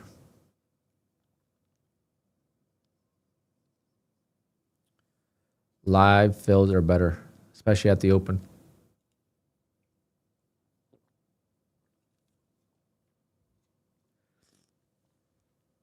especially with stop orders. When you have stop orders, you get slippage on sim accounts.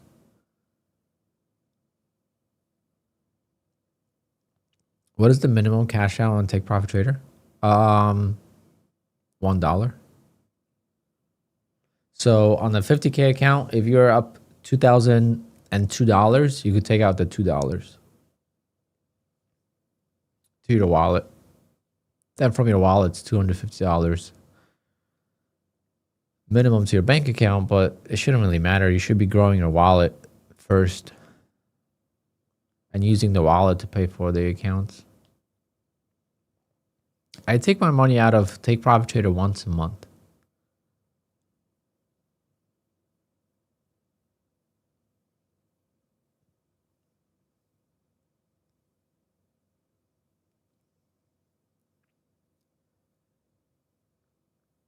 Wow, what a market today. What a brutal market.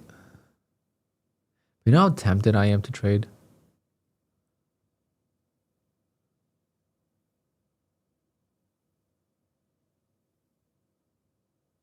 How long does it take to go from wallet to bank account with Take Profit? Instant. It's instant. In the US, it's instant.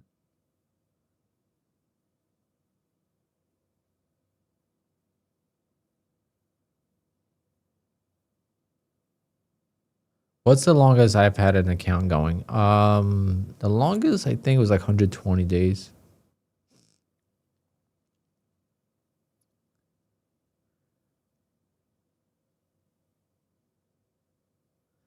Pay for them so you get reward points. Yeah, that's fine, but you know, you just grow your wallet, you know.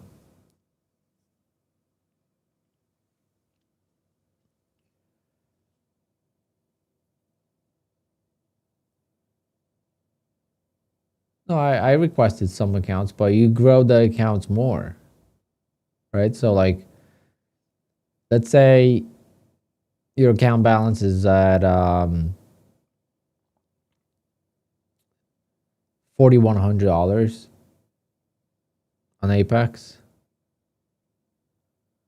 and now you grow the accounts to 5,100. You're gonna request the payout, get it approved. You still lost some money in there.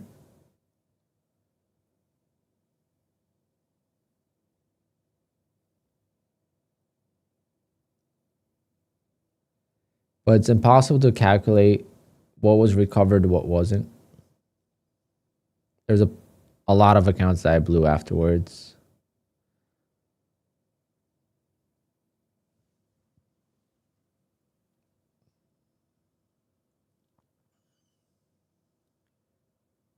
Why is the price action not good today? I'll never know. Never know the answer to that question.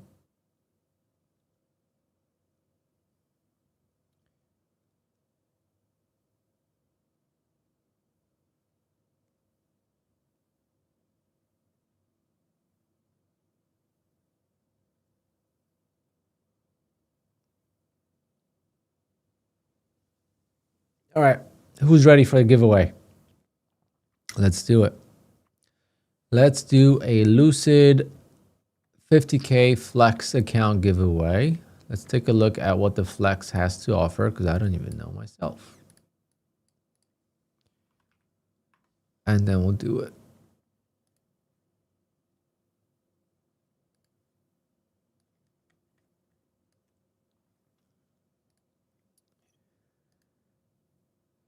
Okay, this is the account we're giving away. So you have 50% consistency on the eval.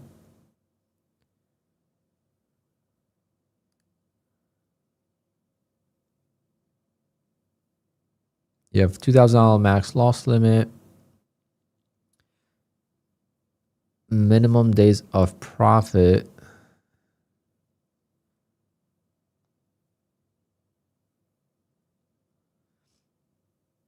It's 150. I definitely need to do these accounts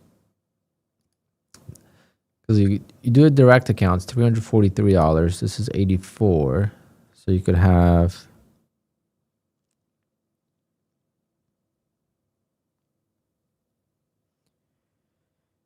four of these accounts, more than four, for the price of one eval. Sorry, for the price of one direct.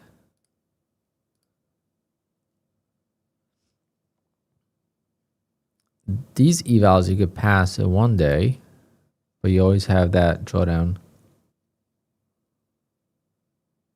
daily loss limit.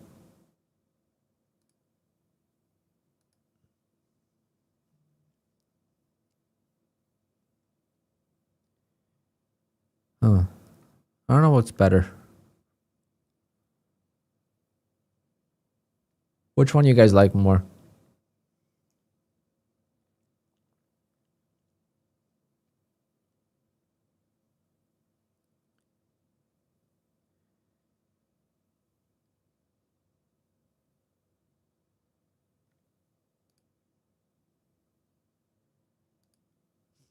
There's no consistency in the funded. That's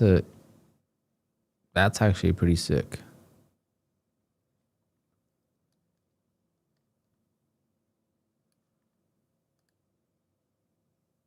Yeah, everyone likes to flex more.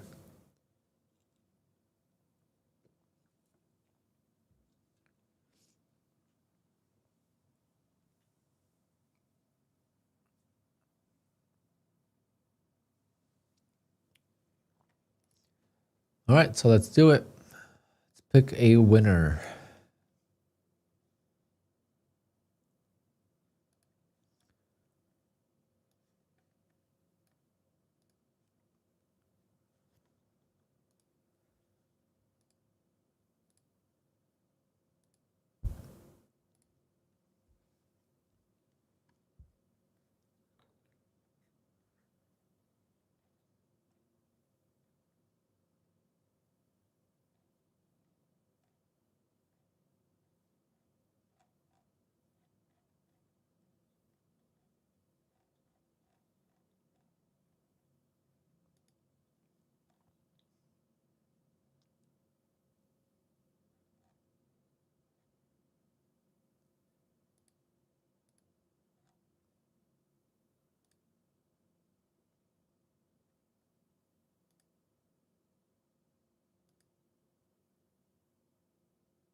Try and figure out which.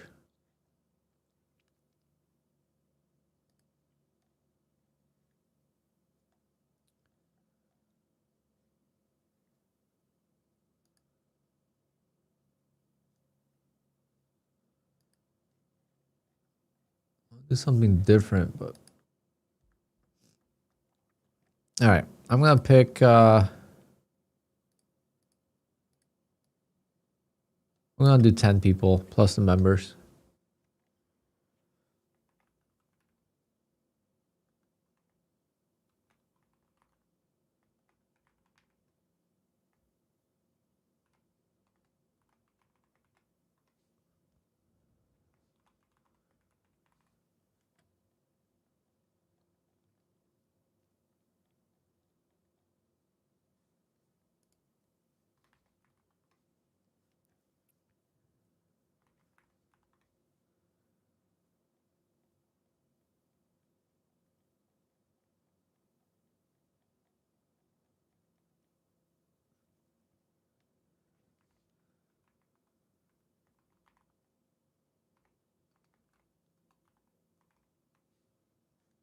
Starting next Monday will be Member Mondays.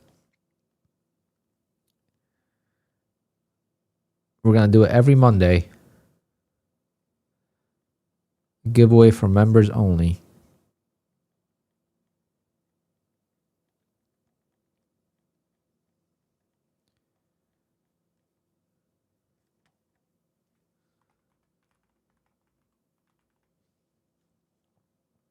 Members automatically get into the trade, into the races, which we have quite a lot of members ready. Already have 10 people.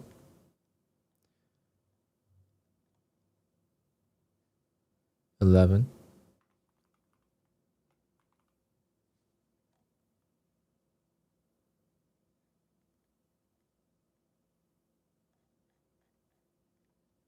All right, so we're going to pick 10 more random people. We have 11 members in the chat.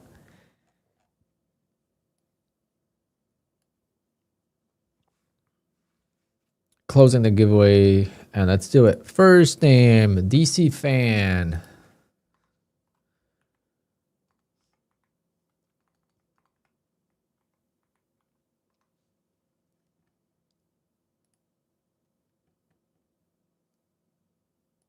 Soul Surfer.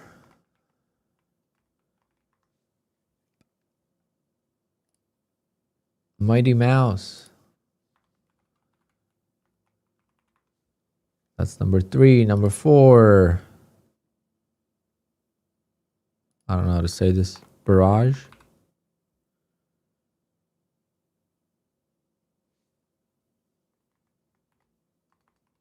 I don't know how to say this name. Arnold.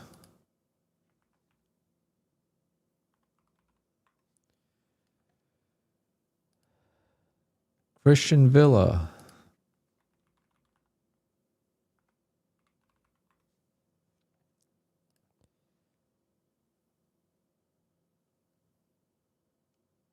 Tiago Cardoso. Ace. I'm going to call you Ace. Number 9, Taco Tuesday. All right, we're going to get ready for Taco Tuesday tomorrow. Just kidding. It's a new year, guys. We're all going to eat healthy tomorrow. No tacos for anyone. And last but not least, LV Capital. All right. We got 21 names. Congrats to all of you who are in the race. You have a chance to win. Any members that are not in here? These are all the members. Am I missing any?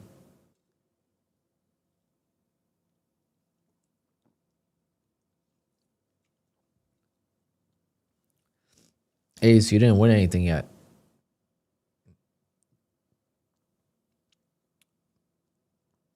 Just thank the algo for picking you into the race. We're gonna go skiing today. Nomadic, no, you should be in there. Oh, maybe you are missing, yeah.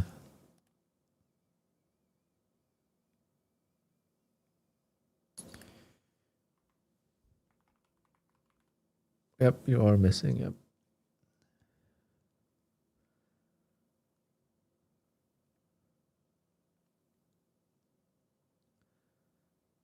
Soul Surfer, you're already in.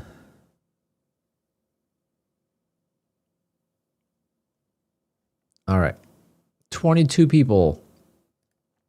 We're going to go downhill skiing for a minute and see how this looks. The real way. Haha.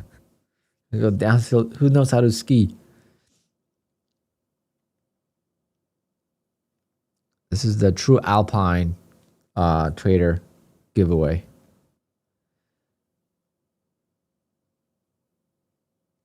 This is the reason why I'm called Alpine. You snowboard, well, now you got 2 snowboards on your feet.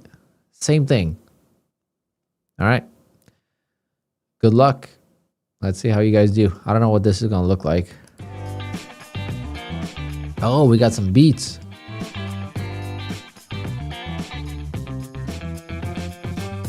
Alrighty. Look at them go. Holy smokes. Should have added Alpine to this. This is downhill skiing, or what is this? Why are they all pushing each other with the sticks? Ski poles. You're supposed to like go under and go fast. I guess this is more backcountry, not backcountry, cross-country skiing. Alright, we got Moto Timo on the lead. DC fan going for it. Look at him. He's all smiles in the red and blue. Nice and classy colors. Miss K, I like your sweater. Miss K has a nice cute sweater. Oh my goodness. Did you knit it yourself? Oh, look at Sean. Sean is taking the lead. Is he going to do it? Oh my goodness. Sean's in the lead, but it's not over. They don't have a boost button today though, so it might be over. Oh wait, Shane boost. Ha!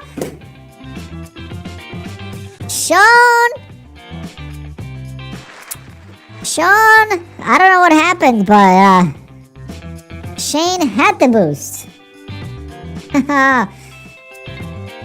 Wow. I said no boost, and Shane boost got the boost. That was good. Wow. I feel bad for Sean. I thought Sean had this in the bag. Well, Shane boost with the victory for a 50K Lucid Flex account. First giveaway of 2026. Wow, he came out of nowhere.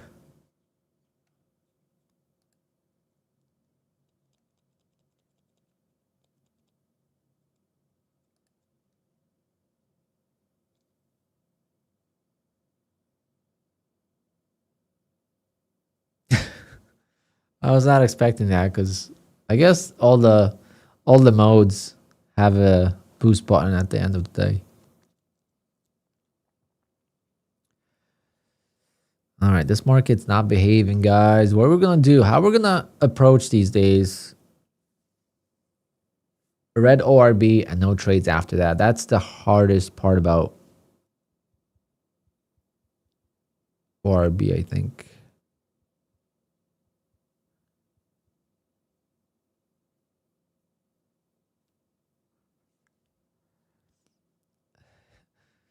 Sean is filing for doping check.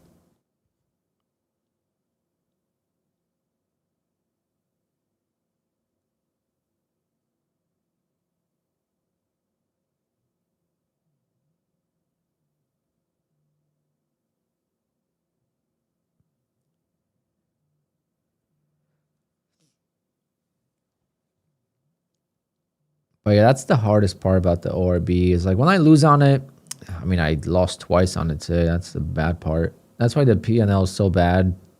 I would have been down only $800, which wouldn't be bad. But I kind of forgot that I took only 2 contracts today. I need to take advantage. Like, I was not around for this. I don't know if I would have taken it though, because it wasn't like in the perfect spot. But there was a 2-legged pullback right here. So we had the first pullback, second pullback. And break of this high would have generated nice profits. I mean, technically, if you want to be real technical about it, like this was the reversal of the day and it never made new lows. Like That is the hardest part about the orb, the two-legged pullback, is where do I put my stop once I'm in profit? Like, if I want to take advantage of this big move, right, I have to put my stop below the lows and never move it. And I have to be okay being up. So let's say I would have entered here. I would have been up, 40 points and potentially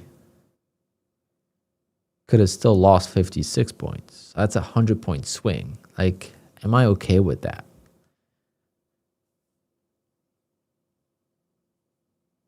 I don't know if I'm okay with that. That's a $2,000 P&L swing. So obviously with trailing drawdown accounts, especially, this would have been bad.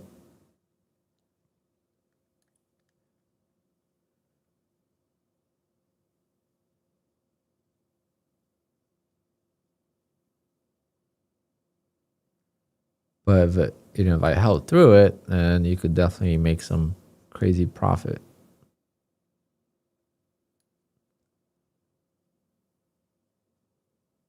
This market's not reversing today. It's just going to grind higher.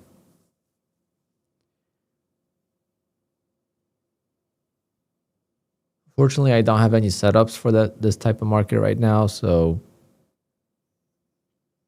I am not going to be able to trade today. And it's too slow to trade evals. I mean, it's so grindy now. It's going to be a year of patience, at least in the beginning. I don't know what to do with my take profit. I got to flip my Phidias, but I got to flip it for... I got to read the rules, actually. Because I thought I had a payout secured with Phidias. And I don't.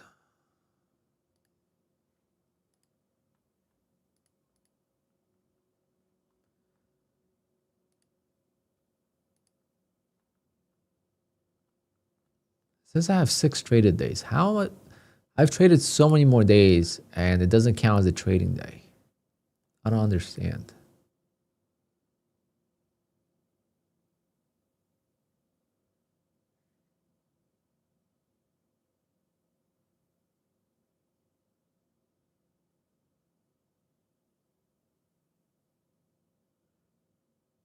I guess it's $100. That's why I gotta find out. It's gotta be like $100 minimum or something.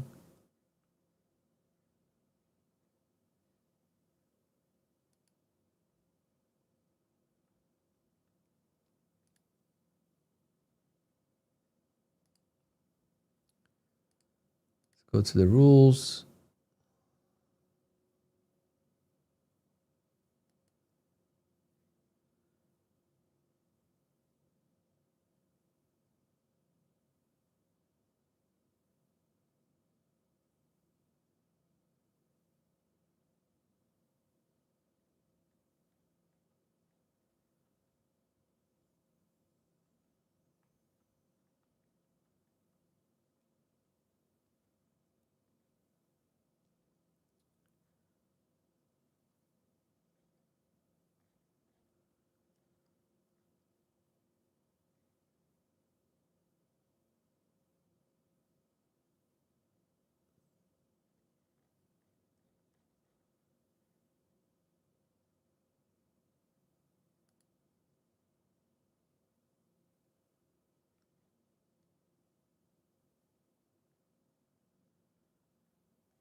Can't find it.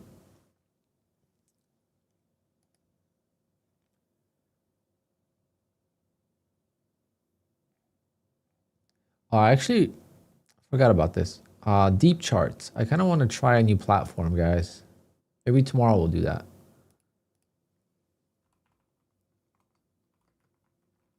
It's expensive.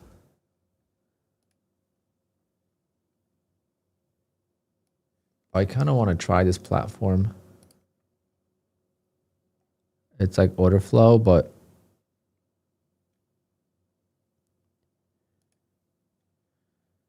looks pretty sweet. $69 a month though.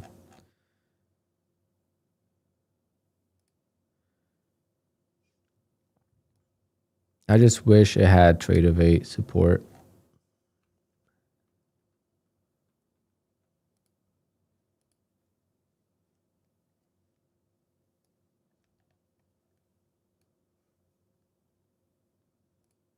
Can you enter with mouse like QUANTOWER? I don't know. I gotta check. That's why I want to kind of try it.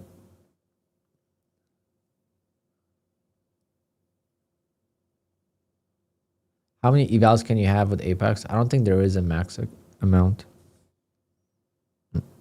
No idea.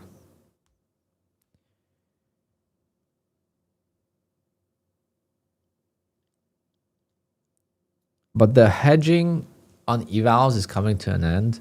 You can't hedge on evals on few prop firms anymore. Like Take Profit Trader, you can't hedge anymore. I think TRADEIFY was another one.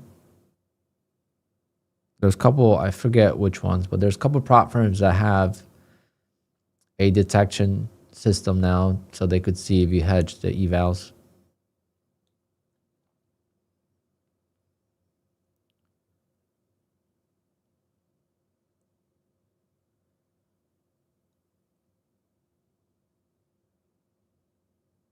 Yeah, today's price action is definitely bad. We have some news this week, so hopefully that kind of helps. But you would think with all the things that's going on in the world that today's price action would be more volatile. But it's not. Hedging in what way, Alpine? Between accounts or firms? Accounts. Like on evals.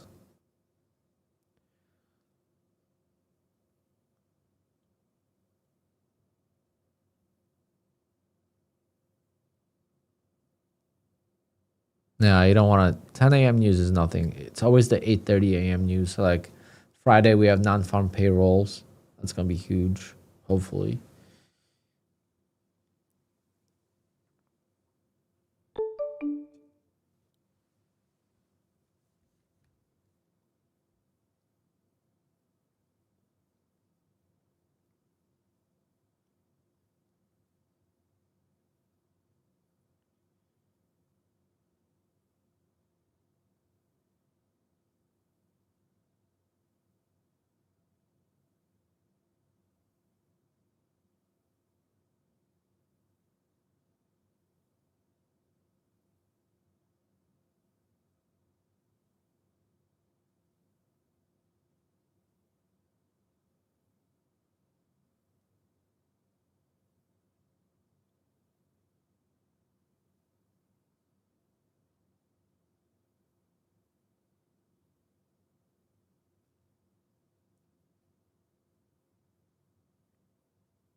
Come on, dump it.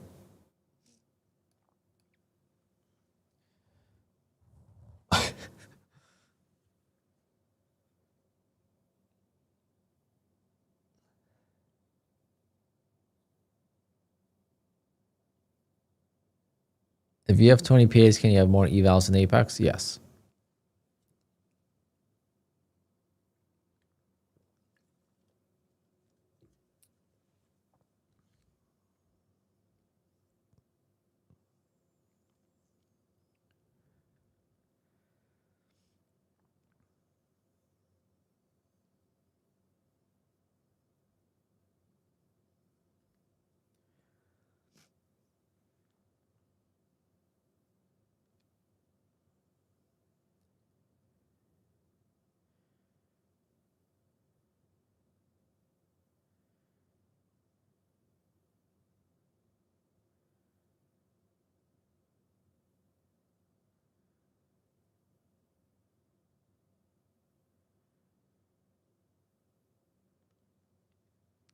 If we could get a big sell-off, like a violent sell-off, that would be so nice.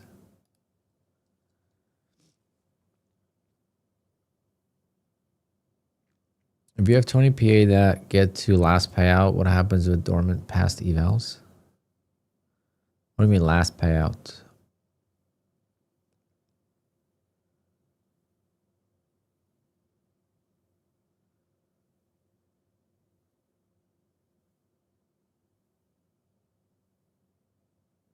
So if your payout was approved and the balance was deducted, you will still get the payout.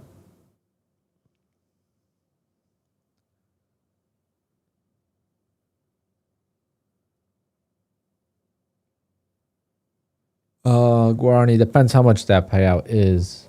That's up to Apex to decide.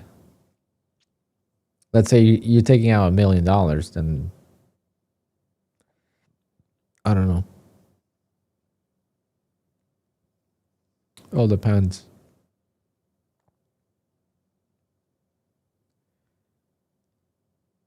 If you get to 6 payout, usually you'll have a bigger balance. That doesn't mean it's going to be a lot. Like I got to my 6 payout and I only had like $7,500 in the account times 2. So I had $15,000 in 2 accounts. I decided to grow those accounts and I blew them. It really sucked because of course, when I decided to grow them was the hardest time of my trading of the year in September, right? It just happened to be like as soon as I decided to let's just grow these accounts, I was debating it on stream. Every day on stream, I talked about it. I was like, oh, if I just take this money, I could take out $15,000, and if I grow it, I could grow it to whatever I want and take the payout at the end of the year. And I made the wrong decision, but that's in hindsight. Like, I don't know. If I went on the good trading streak, I could have, you can't be afraid to lose money. That's the biggest thing.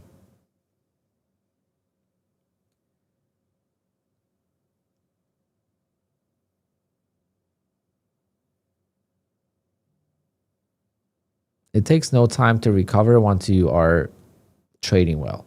When you're trading like shit, then it's hard to recover. But once you're trading well, things just add up so quick.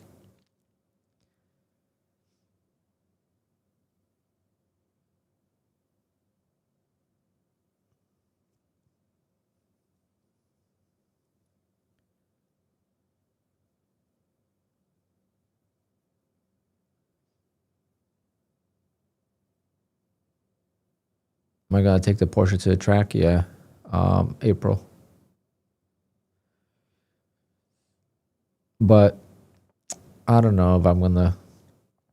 We'll see how golf goes. If I'm playing golf a lot, I might trade the car in and get a Targa. But that also depends how trading is going, because the Targa is gonna cost me like extra $40,000-$50,000.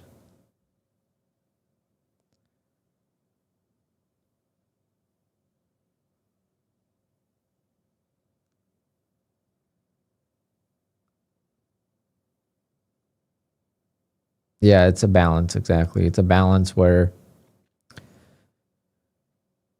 greed doesn't take over. You can't be too scared. You can't be too greedy. There's times to be greedy. And for some reason at that moment, when it's time to be greedy, we are not. We're just happy with whatever we get.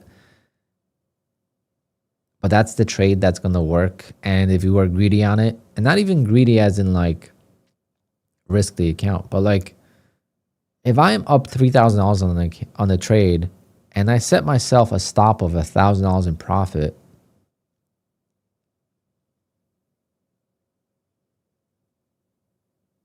and let it go. Like, I forget who it was. I just watched. So I actually watched some trading videos over this break as well. Okay, so I haven't been watching trading videos for months now. And I watched some videos and I just wanted to see like what's happening out there. But someone had a really good point. Now he doesn't trade prop firms, he trades personal capital, but he said his biggest risk on the accounts, or not on the trades, is when he's up on the trade.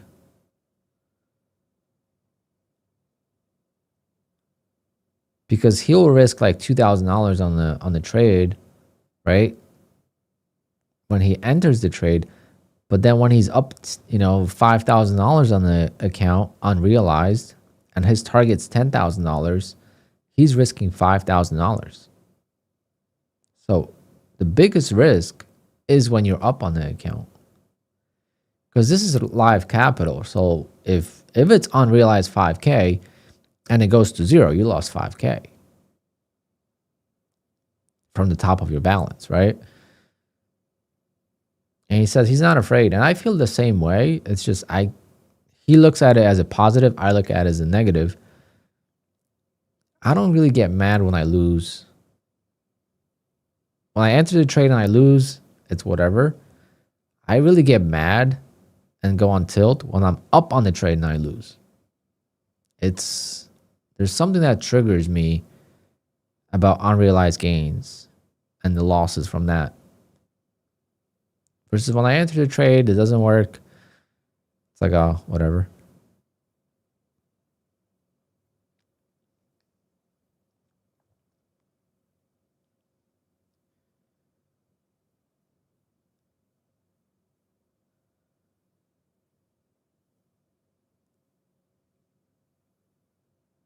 Oh man, this is gonna be a tough week of patience, especially where oh, gold ripped up, huh? No, oil. That's oil, not gold. Damn, what a rip. On the daily chart,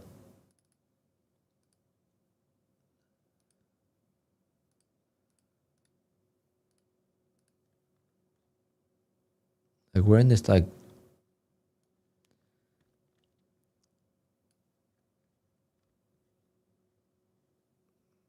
in this range. I don't know. It's gonna be a tough week.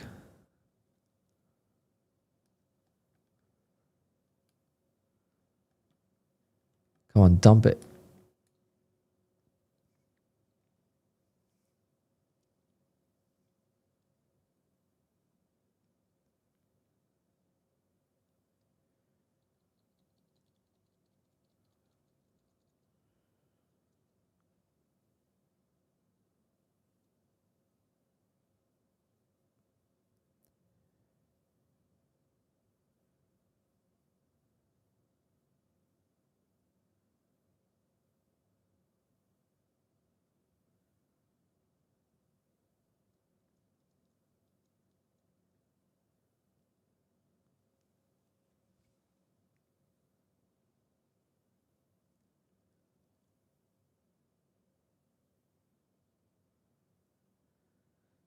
Yeah, it's 10, 15 points is good, but your stop losses have to be as well pretty tight. I don't know. I have a hard time controlling my stops on NQ. I think that's my biggest thing. It's like every time I use a tight stop, it does not work.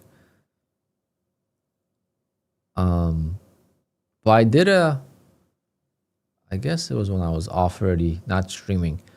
I did a test. I think I was texting my friend. So I did 2 evals on Apex. See if I can find those. It's been a while.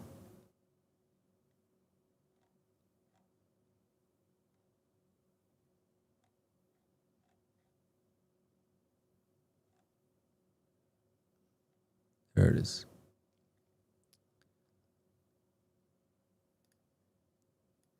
All right, so I gotta check what this was. I think it was 10 ticks. I used a 10 tick stop loss and I blew a 150K account.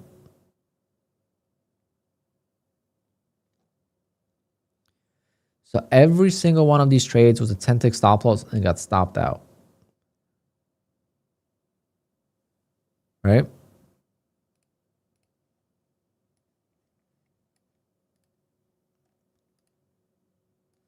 I take another eval right after that. This is all same sequence. 10 tick, take profit, and it didn't fill me. Like it looks like it would fill you, but no. This I got in, I guess. When I got in for 10 ticks, it literally blew the account right after that. So I went on like a 20 trade losing streak with 10 tick stop loss. And as soon as I flipped and I went for a 10 tick take profit, it didn't work. It was the most like perfect example of how fucked sometimes trading is.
This is so painful to watch.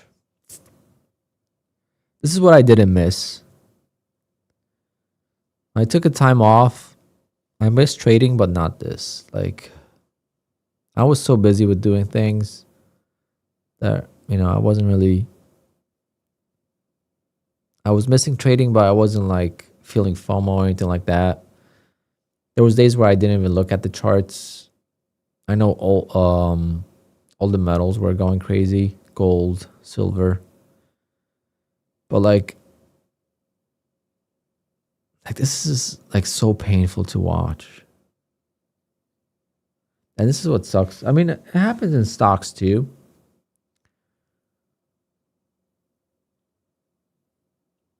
Where there's nothing going on.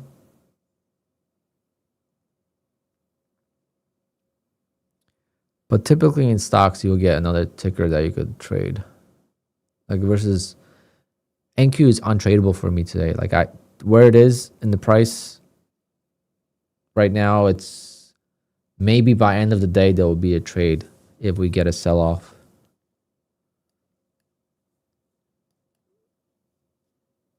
Because it's so grindy right now, I just don't see it. I mean, it could happen any moment where we get a 100-point sell-off, right? 150 points. But I just don't see it happening right now.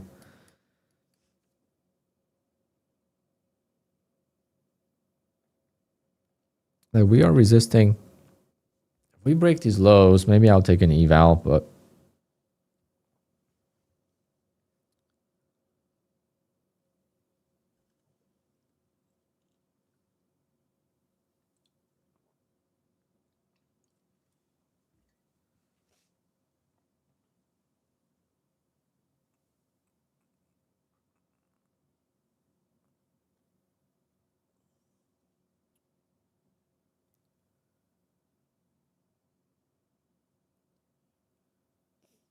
yeah, admitting to where you're wrong is the hardest part. Because it's not so much admitting that you're wrong. That's the easy part. The hard part is admitting that you are wrong and then realizing that you are right. And if this happens a few times in a row, that's when it really gets difficult. Because it's very easy to cut the loss. I think the hard part is not it's not so much cutting the loss. It's easy to cut the loss. The hard part is, again, when you cut the loss and it's the right trade. And that's the hardest of it all. So it's not just cutting the loss. It's realizing when you cut the loss, it could be a winning trade. So I guess the FOMO part of it.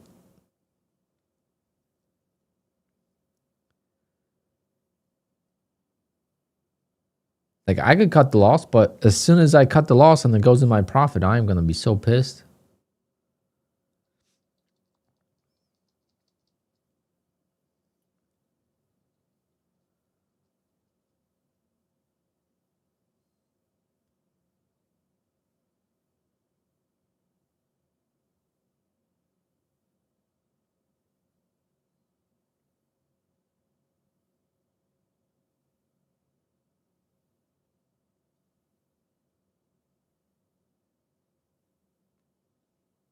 Okay, let's see how it reacts here at 130.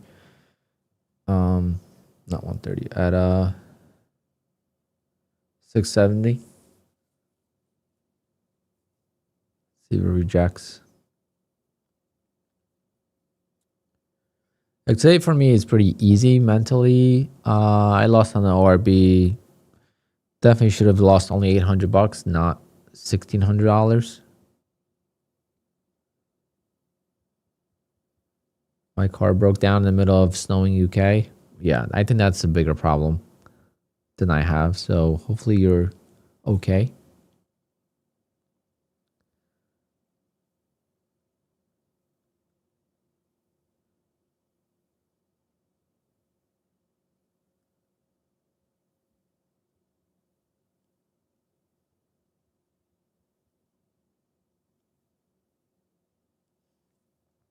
Okay, so rejected so far.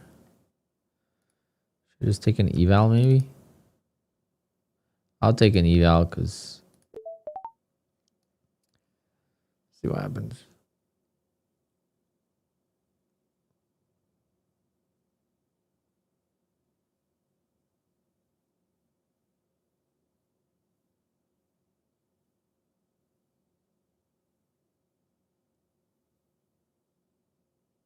Yeah, that's pretty good.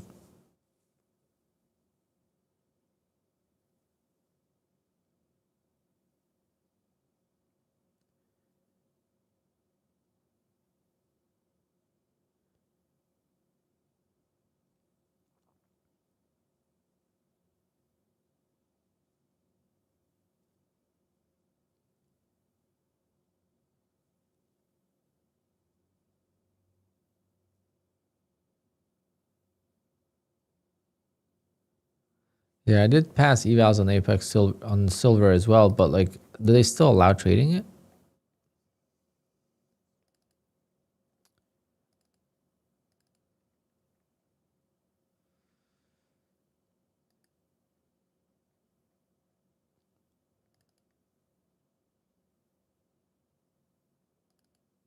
Why is there no data?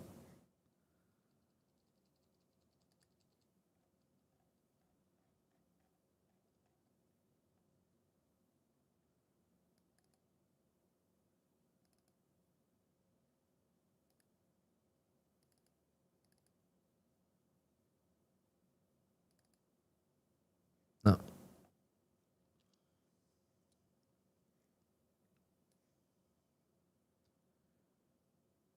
God damn.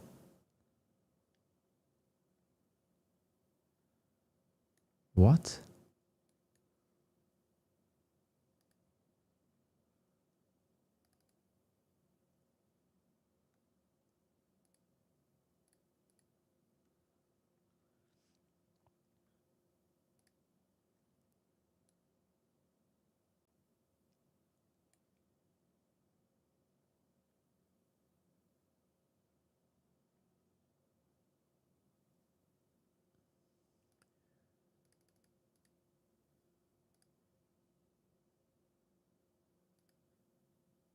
See, like, it won't let me trade. I don't know.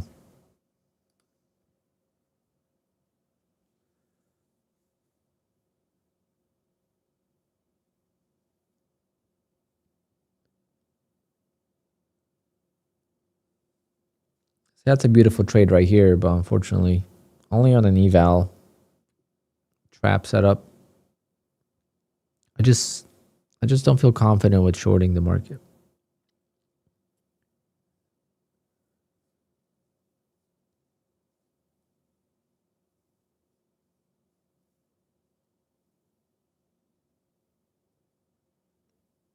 Like, this is a great trade already, but on an eval, it doesn't seem like it, because on an eval, I need way more profit.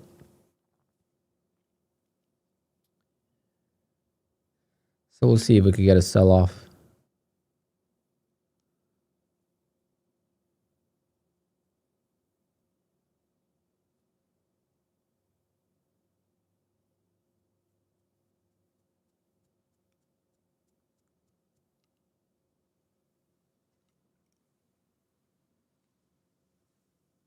Oh, God, I'm so out of it.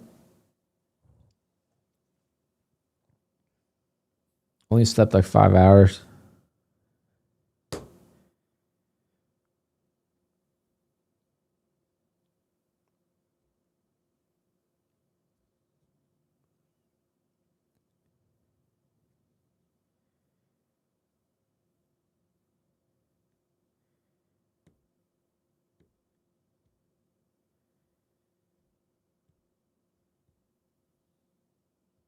Let's see if we could keep selling off.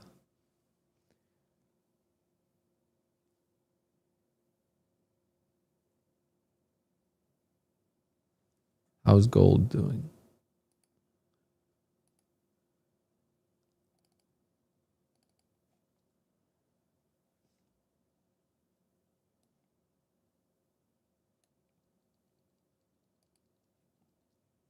Damn, this is nice.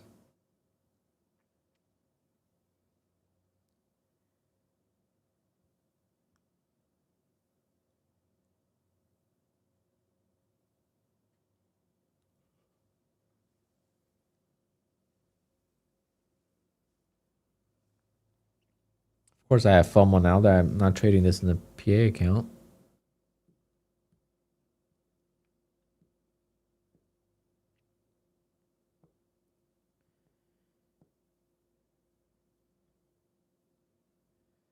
But he needs to break. He needs to break the support level.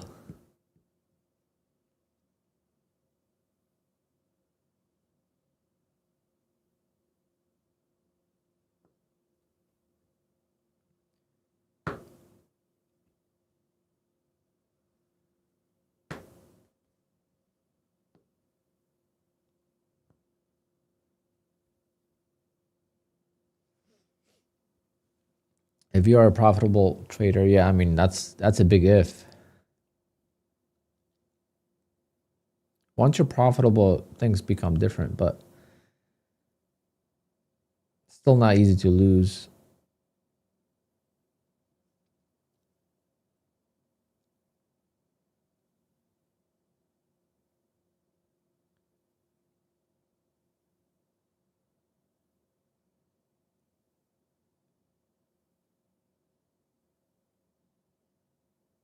Come on.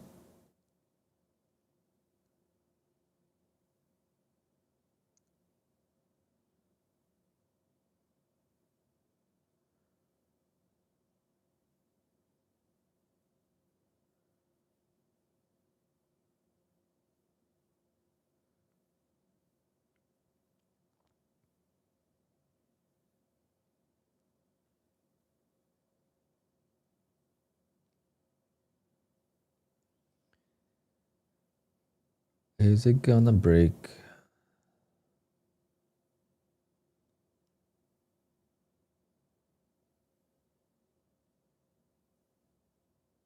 And do I add to the trade? Here we go.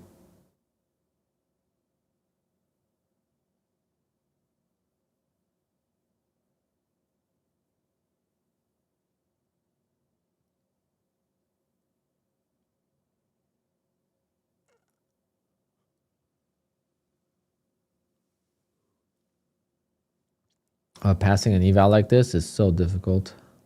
Takes forever. It's so quick to lose $4,500 or $5,000 with a drawdown, but to make $9,000 takes forever. I thought you were perma pro plus. I am. I don't have any pro accounts right now. I don't have any accounts with Take Profit. I'm almost done with an eval, and I took a hit on another eval today. So I should have by end of this week, hopefully. They are pro, but they were switched over to Pro Plus, so I can't trade those. I traded one by mistake a while ago.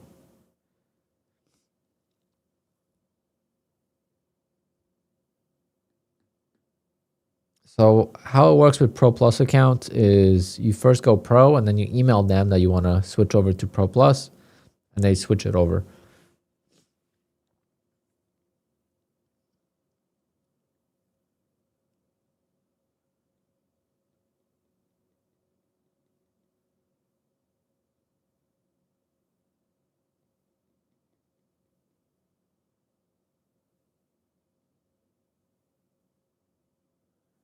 What do you mean, no way?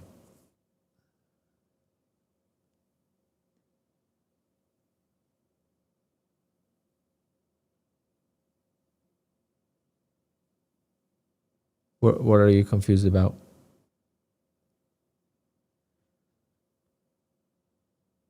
It's kind of like a slow process to get to a Pro Plus account, but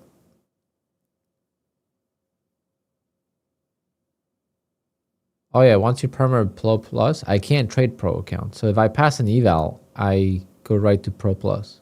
I just got to email them about it. But those two that you see, those were already transferred. Those were already Pro Plus. So I don't know why they're still here, but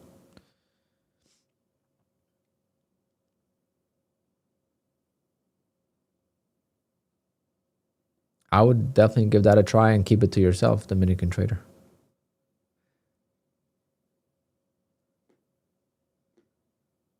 I would definitely, that's what I would do. That would be the first thing I did.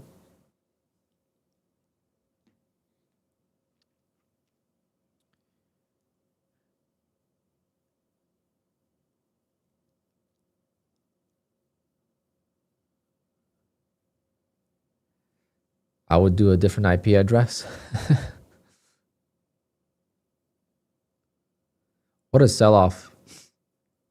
We might get a trade long eventually. I'm not gonna stream past like 1 o'clock, 1:30, but unless if we're selling off, then I might. Beautiful trade here. I mean, I wish I could catch that in the live account, the funded.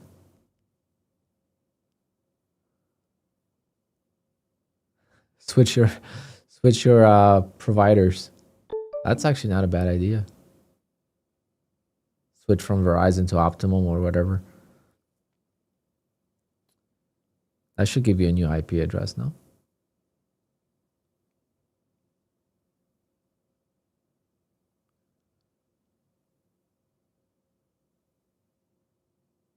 This is a Apex eval, so yes, I wish this was a take profit eval, but it's a beautiful trap setup. I mean, I love this setup. It's just usually I don't take them short.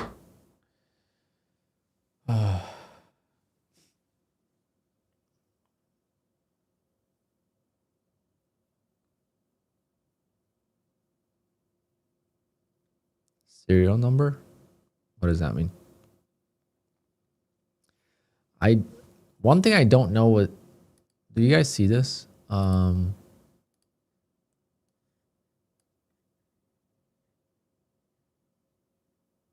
This is under the accounts now. I wonder what this is gonna be about with Apex.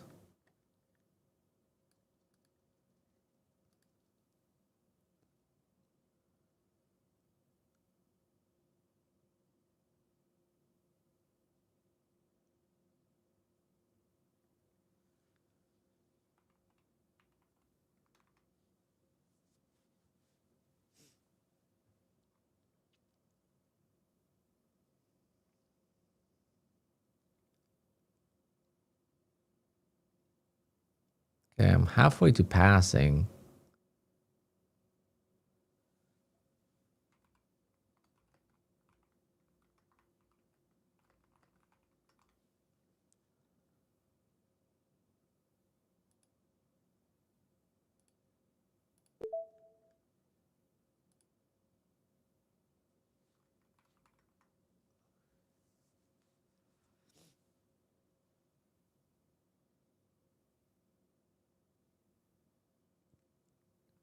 You would get a business credit card.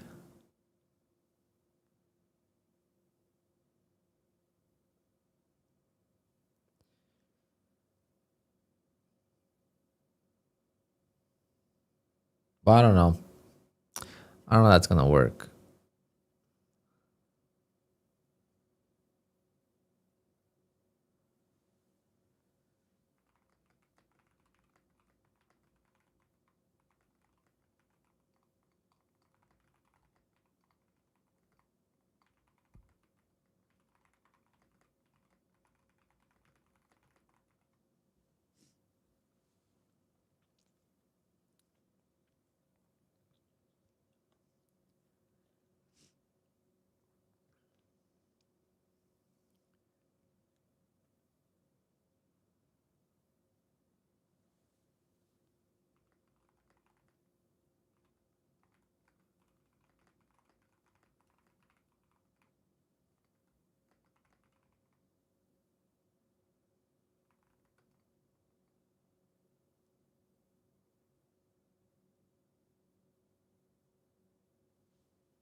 Do I keep... This could just keep going lower.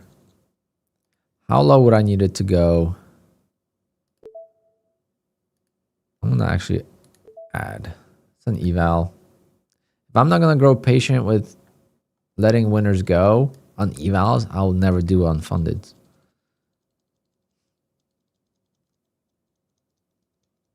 What were you going to show us on the accounts section?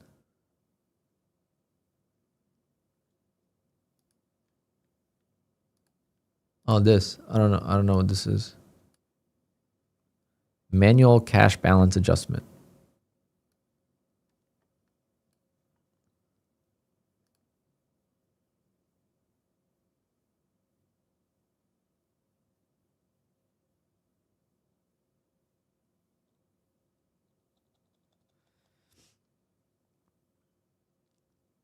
I thought about having my girlfriend open an account. just find a boyfriend. It'll be easier if they ask for a video.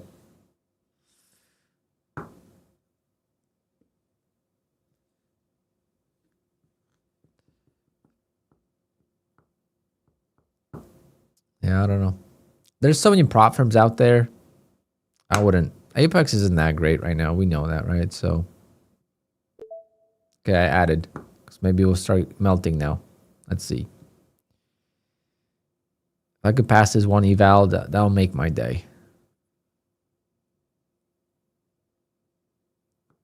We can start seeing a meltdown now. Oh, I still got a long ways to go. Long ways to go to pass, though.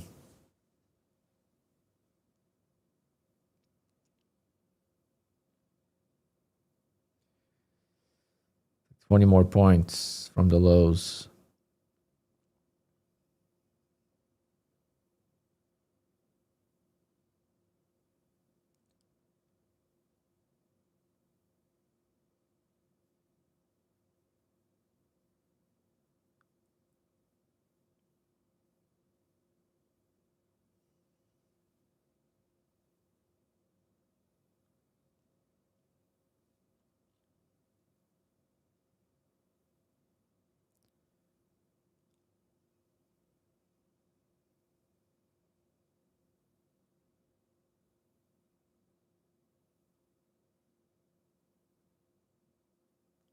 But see, like, I'm getting antsy now, and this is just an eval.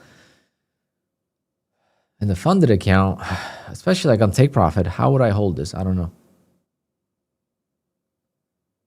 It's really no... I mean, I guess you could protect the profit versus on the eval. Like, it's hard to protect profit because it's trailing drawdown.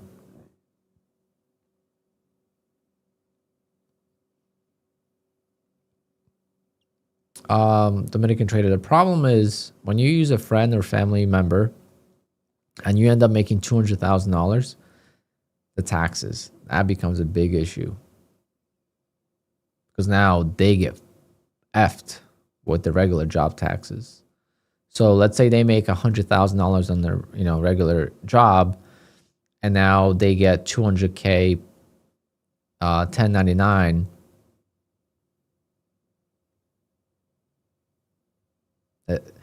Trading under your friend, I don't recommend that. That could really screw everything. Now, you would pay for the taxes, but that screws their regular job taxes. If they make $100,000, let's say they pay, I don't know, 20K in taxes, right? Because they pay 20,000, I mean, 20% roughly. This is just a total random number. Now, if they make $300,000 instead of $100,000, now the tax bracket goes up to 30%. So now on their initial $100,000, they're paying $30,000 instead of 20. So you have to cover that end too. And how do you know exactly how much to cover? So it's like, it would never work. You would always screw them unless you pay them a lot.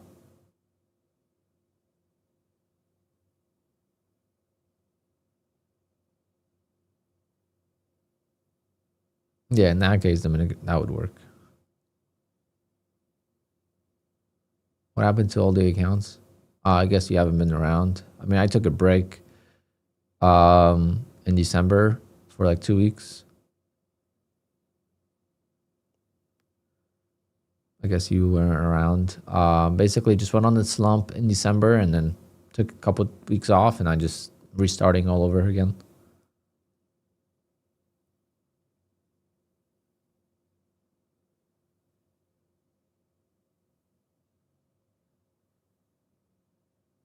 Yeah. So like December, after my birthday, December, like the Christmas week was the bad week. What's going on with Apex? Nothing.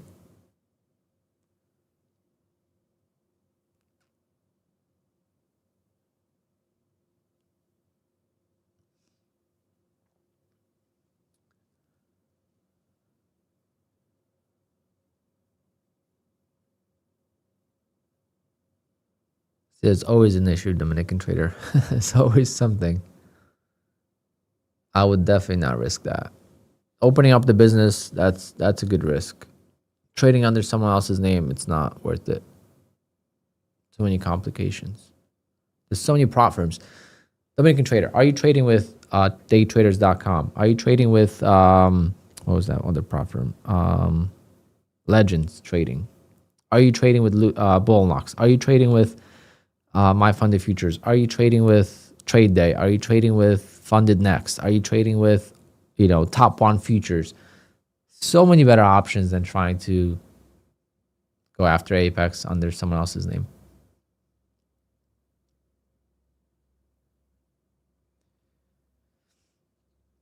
You have 15 accounts. TRADEIFY and Lucid have 5 each. So who else? Who else you got?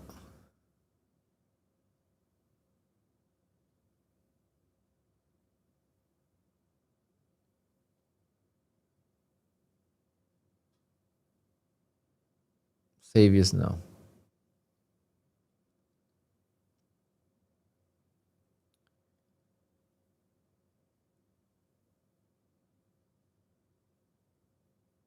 I haven't been streaming for a reason, Brown.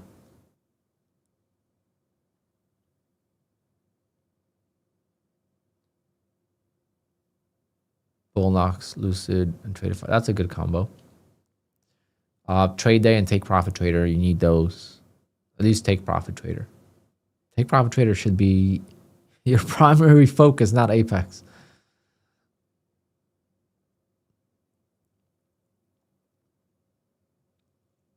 Yeah, this is not going to work. It's going to bounce.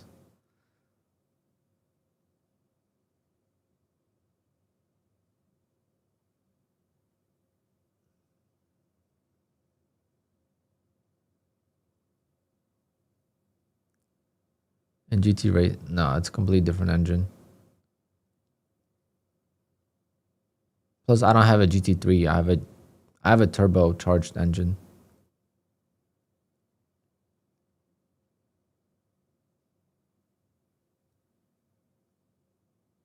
Like the GT cars, I don't know how much difference there is between the GT car engine and the GT3 RS engine. There's got to be differences, but I don't know how much. Those engines don't last. They got to be rebuilt all the time. The GT car engines, like race car engines, they gotta be rebuilt, and they go by hours, not by miles.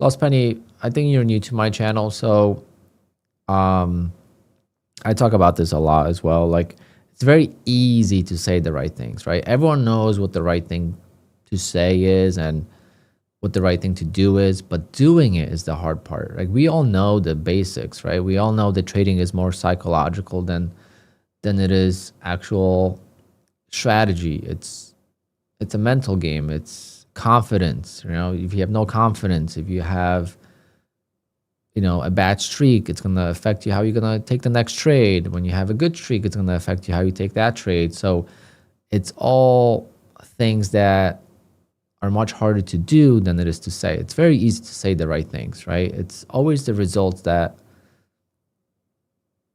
we have to show in order to really back up what we're saying. Like, I'm telling everyone, trading is extremely difficult. I've made $700,000 in 2.5 years, pretty much in 2 years. Probably $550,000 net profit. And I feel like a failure right now. It's always as good as your last trade, as whatever what they're saying. As good as your last game, and golf as good as your last hole. It's trading is a roller coaster.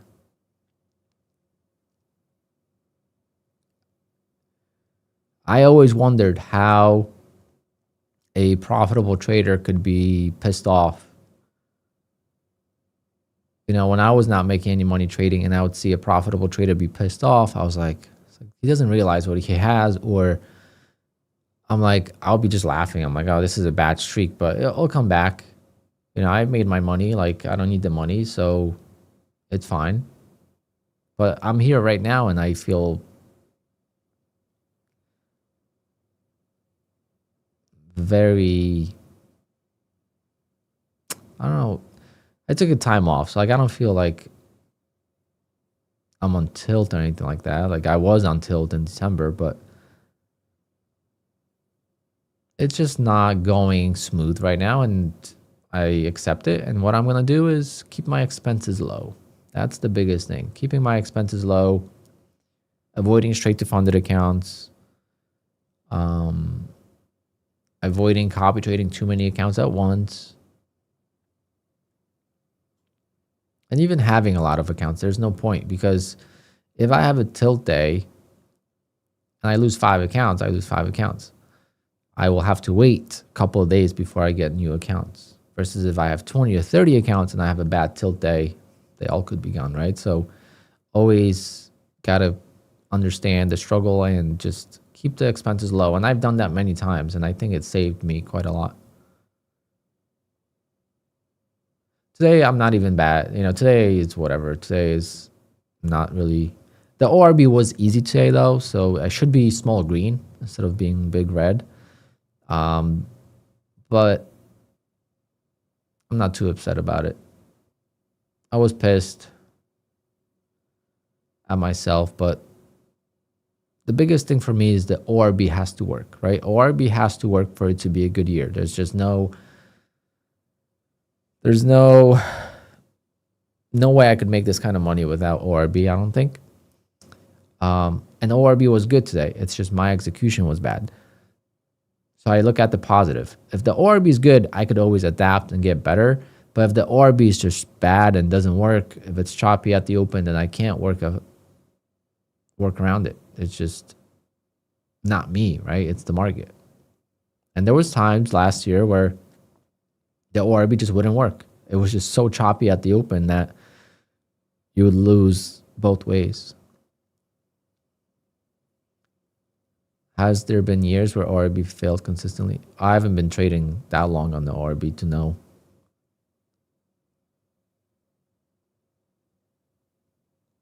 I've only been trading the ORB since August of 2023, which is already like 2.5 years. And I've adapted, I've changed it. It's been different, you know. But when I had like really high streaks, I didn't have a lot of accounts. That's the only thing that kind of bothers me. And then when I had my really good streak in 2024 is when I was really going heavy with like elite trader funding, and they put me live so fast that all that money was gone to waste. Kind of sucked.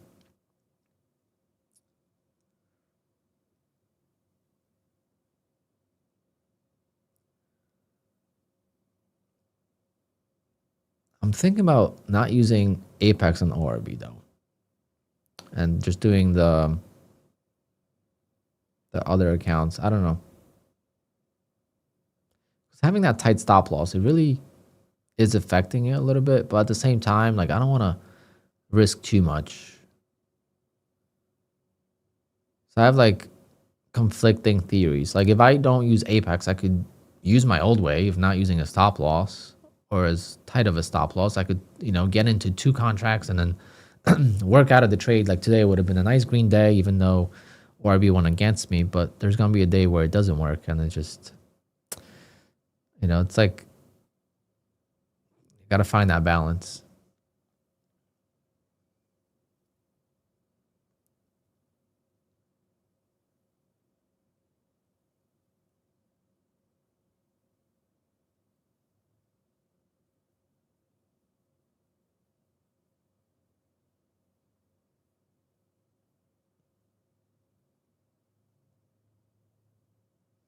Come on, let's dump it. This would be a really feel-good trade if I could get this eval to pass.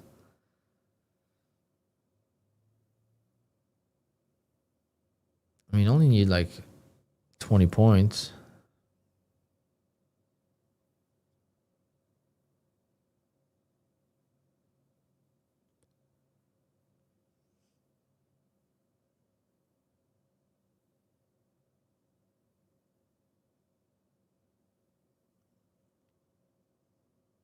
It's QUANTOWER.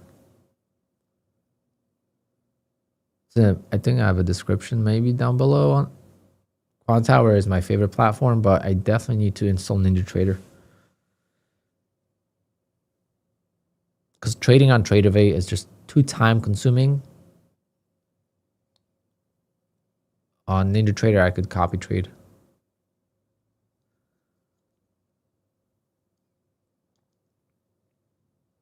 I will be funded with trade day any moment now. I think I gotta have one more trading day.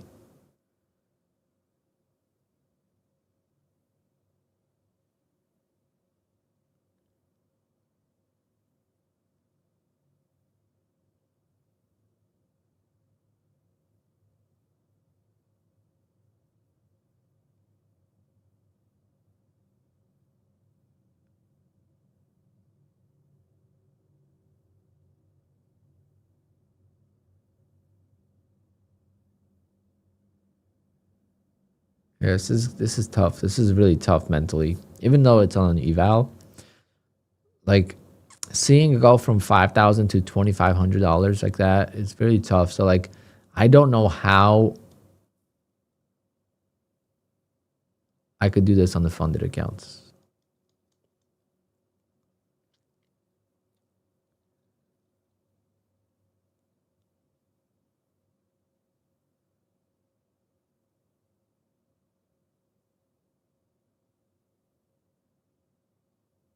Like I know there's support right now, but like if I don't let it play out, like I just showed an example before, like if you don't let it play out, it's not gonna.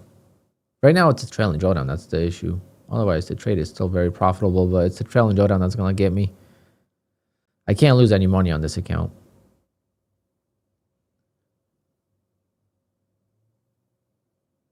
It's only break even, right? So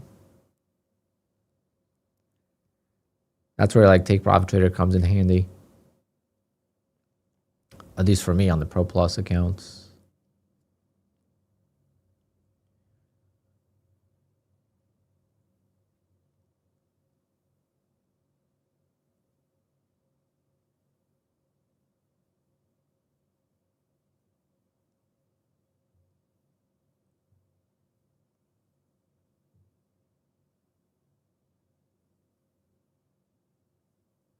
Did you get, I don't know if you guys saw my attempt at a golf stream. I'm gonna try it again. Maybe today actually.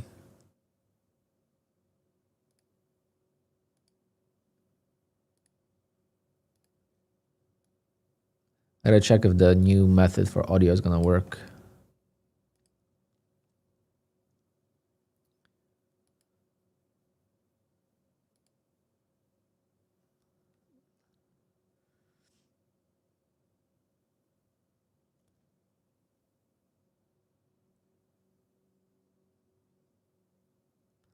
Definitely had issues with audio.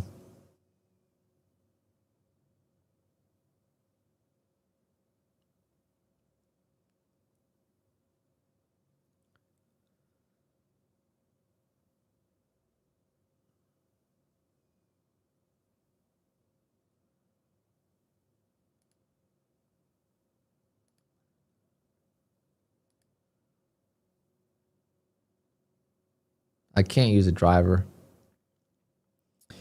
in the sim.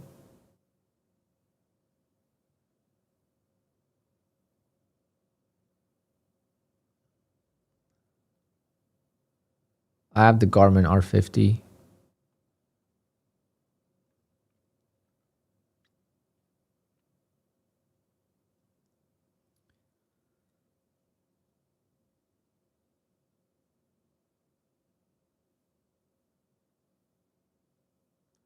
Oh, this hole was not good.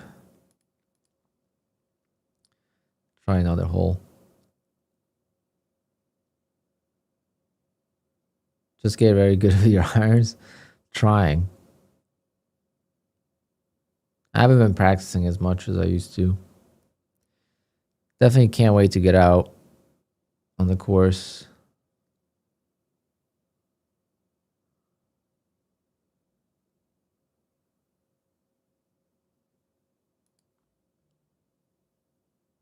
Let's see, can I tee off better? This is a 5-iron. I should be able to hit that 175, but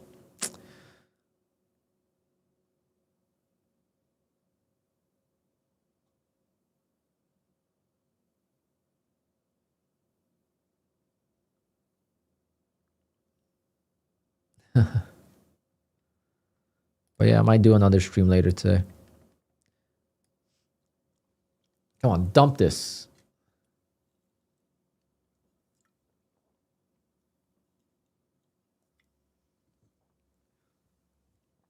Maybe I'm going to go long on my take profit trader eval.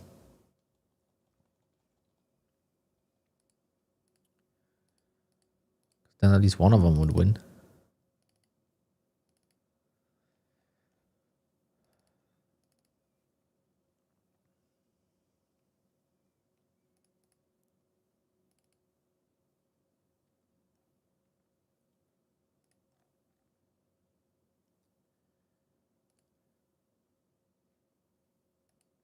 Oh, I don't think I can. Oh, did Take Profit Trader fix that glitch? They might have fixed it. I guess this account's blown. I think they fixed the glitch.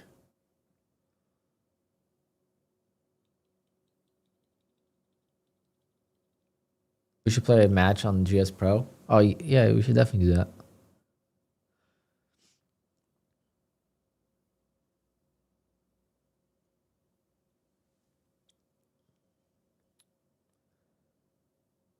Can we copy trade multiple prop firms? Yes, but rhythmic prop firms, not trade of 8.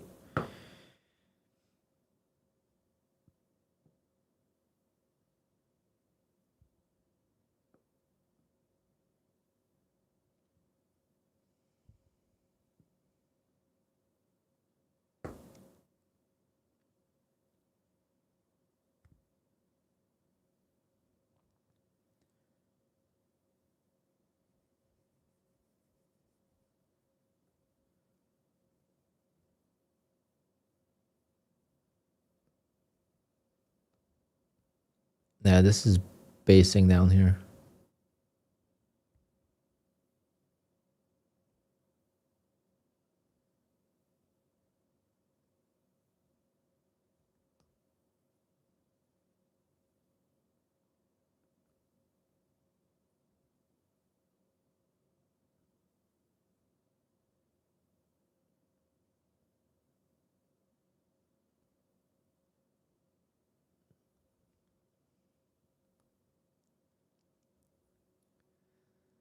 Dump it.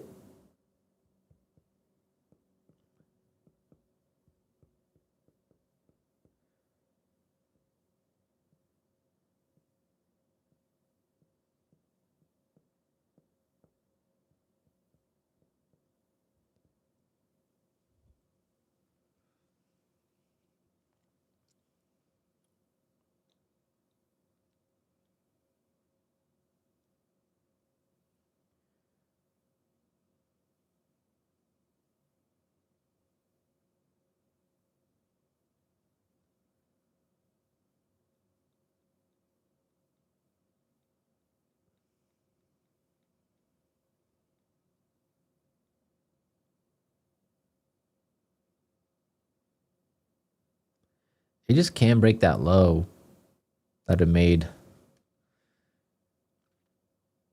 607. I think that's the line in the sand right now.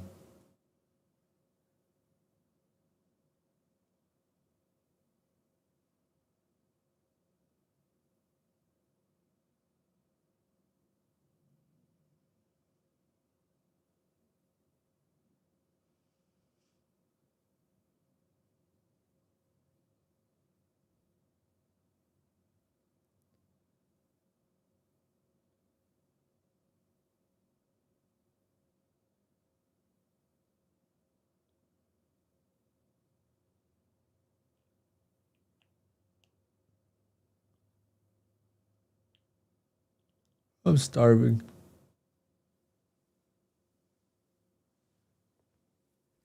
It's crazy how fast time goes when you're streaming.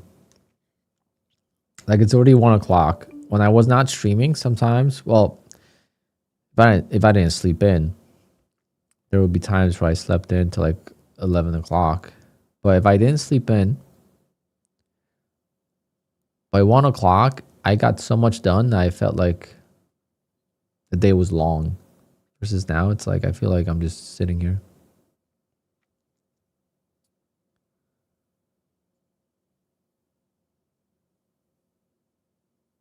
No, I'm not adding long. That's my take profit. I'm actually short right now. It's just, this is green because I'm green on the trade. See if I could change that. I think there's a way to change that. Visual, positions, profit, yeah.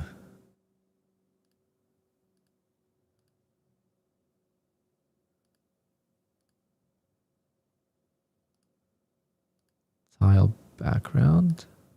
What is this?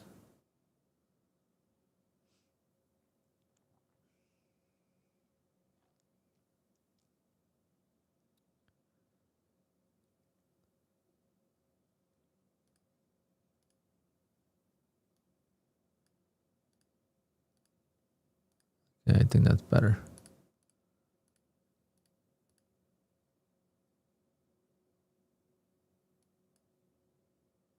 It kind of looks ugly though now.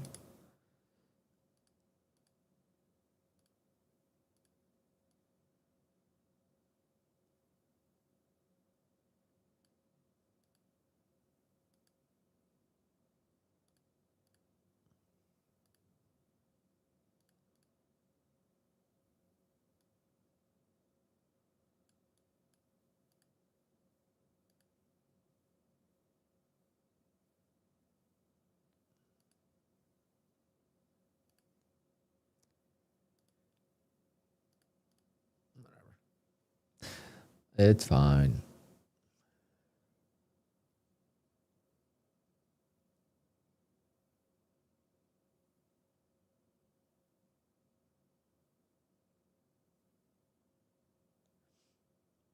Yeah, I wish QUANTOWER would make it easier to see what position you're in.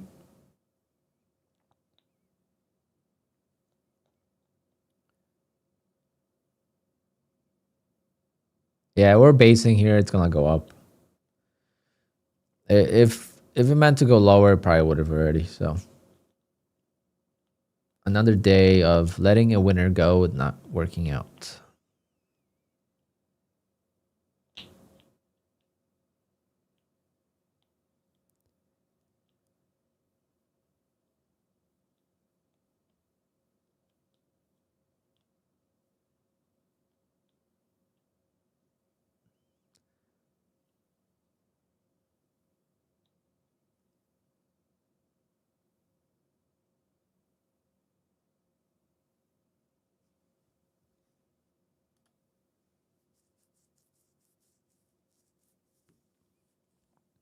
The Apex sale ends tomorrow, I think.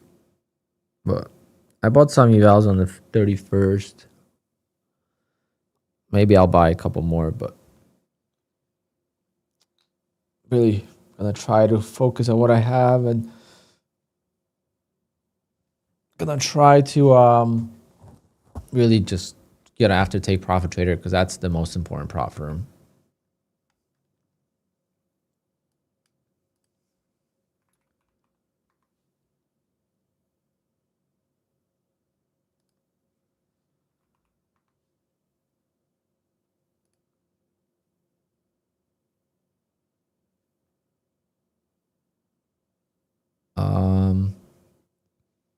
The sale is $19.60 for an eval. So basically $20.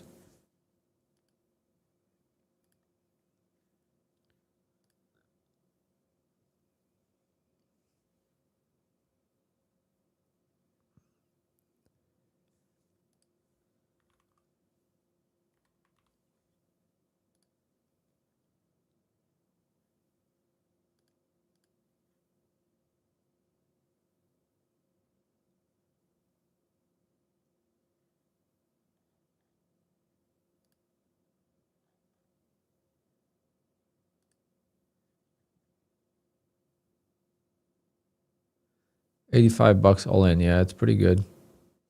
I might have to, Dustin, I might have to go back to 50K accounts.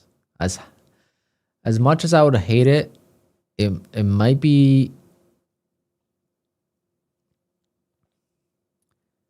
the way to go for me. Easier to pass evals. And yeah, the risk will have to be tighter and the days are going to be smaller, but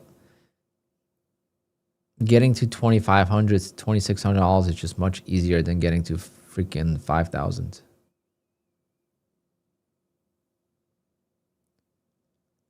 I don't know. Just hard. It's crazy that this will not go lower. Like after all that run up, it's still not gonna go lower.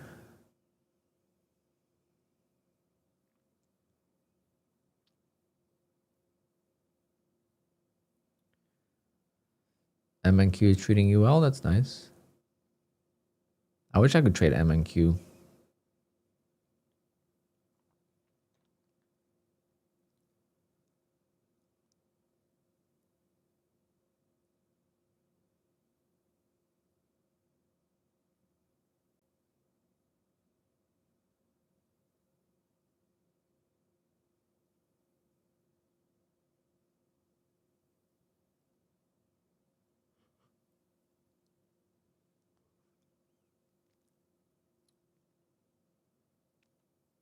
What gap are you talking about?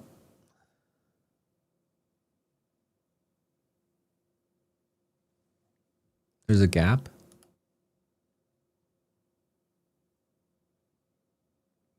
I don't see a gap.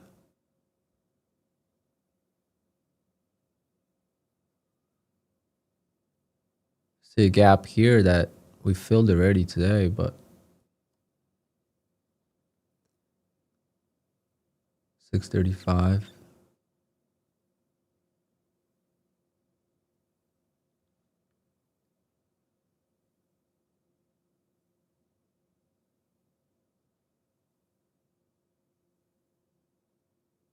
You blew 20 apex on Friday, damn.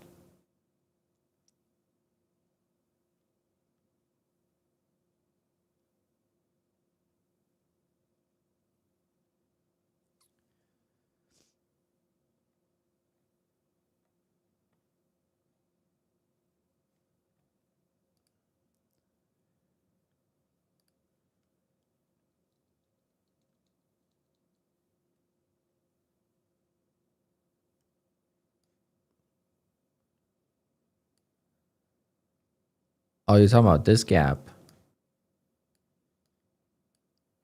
Well, this gap doesn't. He said that my order was at the gap fill zone, but that's not.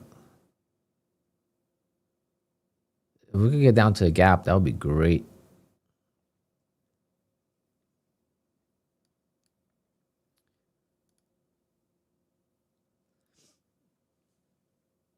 Road trades, I mean, that's the worst part. Having to start fresh. I'm starting fresh now, but I'm taking it slow because things are not going well right now.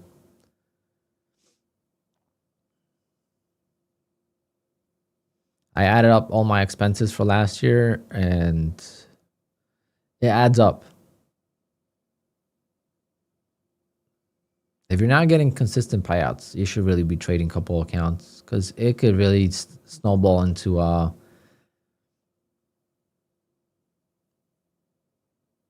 big losses.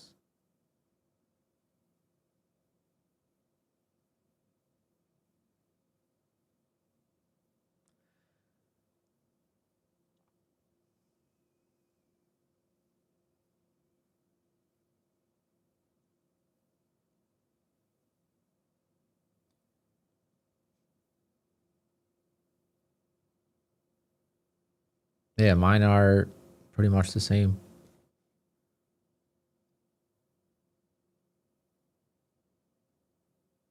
Come on, baby. I showed my expenses already once. I'm gonna show them again, but I'm gonna make a video.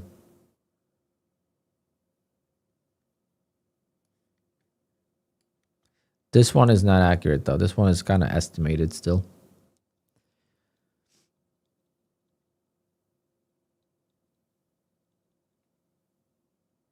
So 88, 304, 215, $82,000 denied.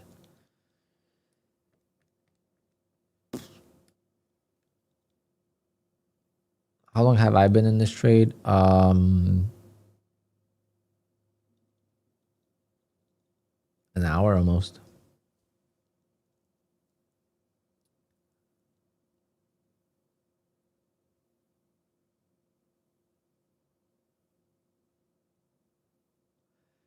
Dump it, dump it. Oh, this will make me feel great if I pass this eval. This is where I should walk away. If I'm trading a funded account, this is where I need to be. Take the trade and walk away, because I could never hold this in the funded account. This chop would have killed me. Oh, man. Can we get a meltdown? Just 20 points, baby. 20 points. Can we do it?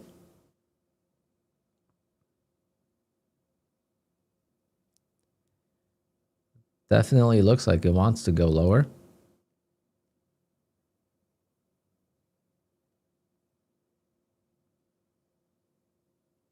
One trade like that, Matty Matt, on Take Profit Trader would, on 5 accounts, would be 50 grand. Please.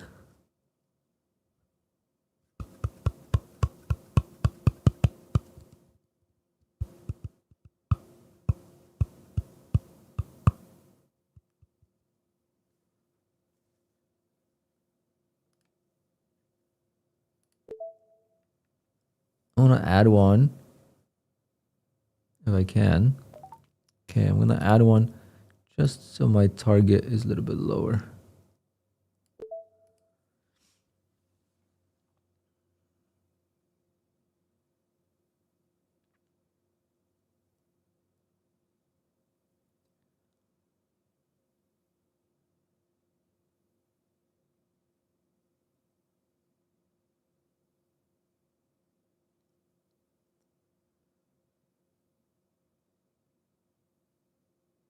I just hope this is not gonna bounce. That's gonna suck even more. Like if I would have lost here, that's one thing, but if I lose now, that's gonna sting. And it looks like it might want to bounce because there's no follow through so far.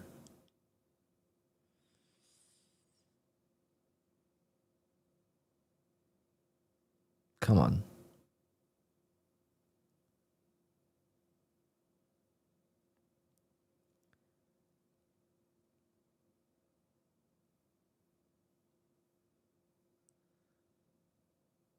Reject the 610 area and go lower.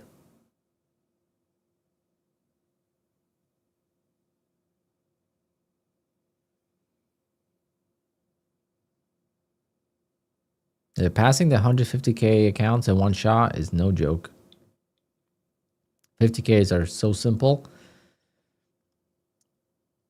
relatively speaking. Versus this is gonna squeeze now. It's gonna stop me out. Fuck. So close to stopping me out.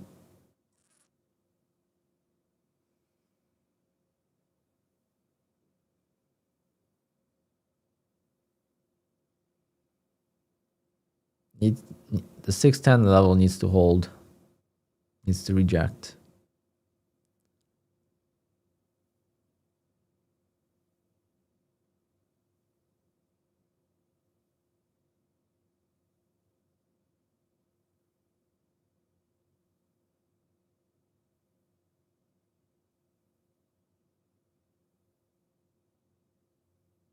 It's hard to see with the red. You mean the P&L?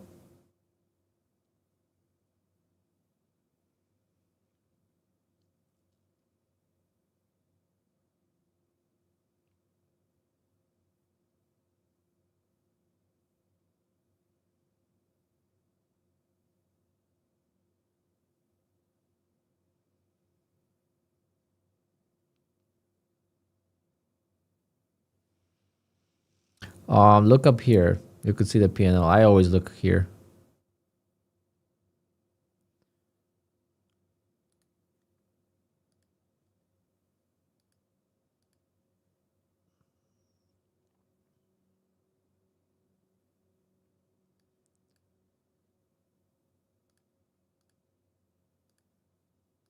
Let me know if that helps.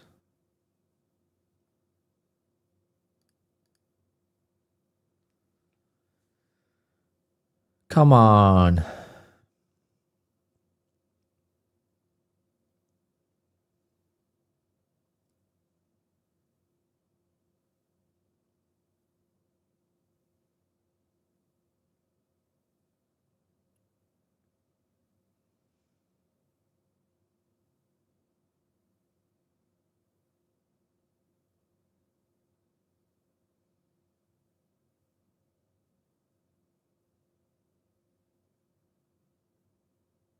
This is just an eval. I can't imagine this being a take profit trader account or like 20 evals. Like some people pass 20 evals at once. I've never done that once on Apex. Never ever.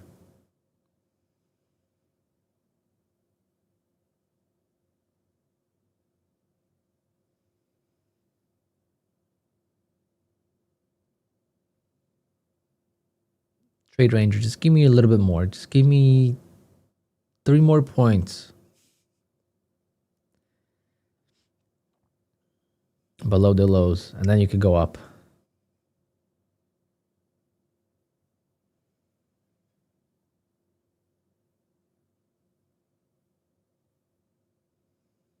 You trade 20 evals at once, damn. I'm too lazy to set up the copy trader though.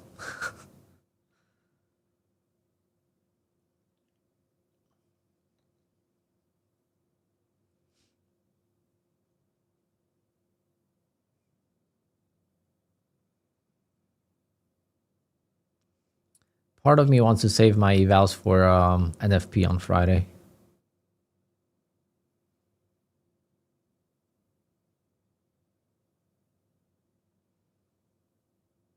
We haven't, with the government shutdown, that was another thing. We haven't had a lot of news.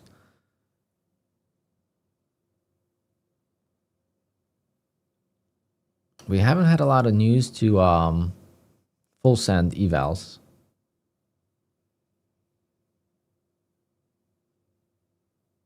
Come on. Give me this one eval. That's all I ask for today.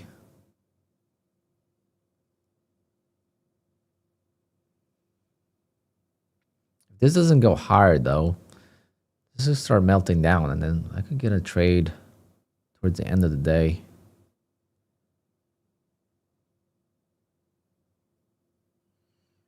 For a 2-legged pullback. Let's say we close the gap. That'll be perfect. How did I pick the price level? That's my target for the $9,000 profit.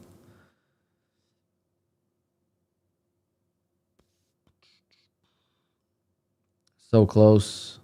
So close.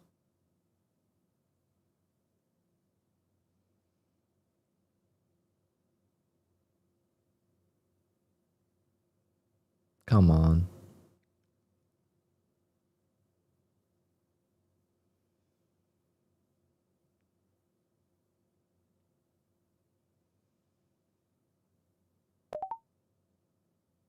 We got a partial fill.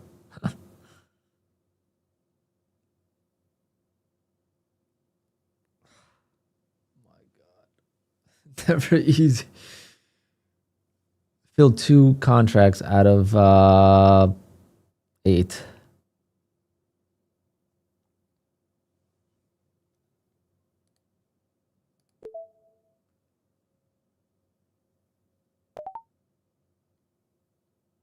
Okay. Okay. 4 more.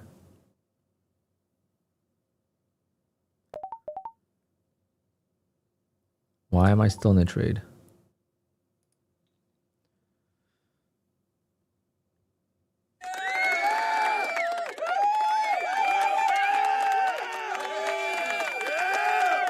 That's so loud. I only took 2 hours. No, an hour. Took an hour to pass this eval. Finally got it. Oh man, I was all right. Now we gotta close this gap. Come on. How much did I make? 9,100.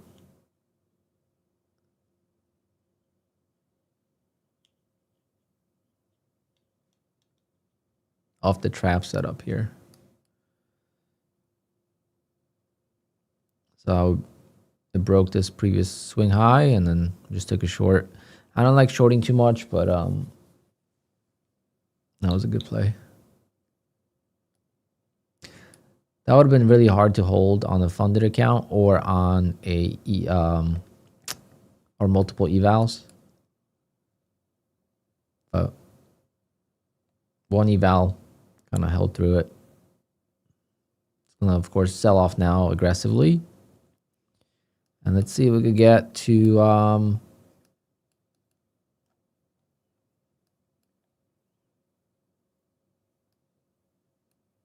don't know. If we could break the 15-minute low and then go even lower here, I will definitely look into a two-legged pullback to the upside for a reversal. But it would have to speed up, not a grind down, more like a speed up trade, and really break support levels a couple of times.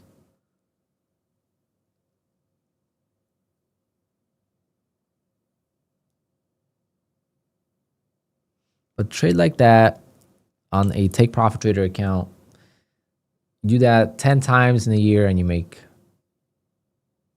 6 figures. You're very disciplined, man. Not really. I only did that because it's an eval. It would have been very hard to do on a funded.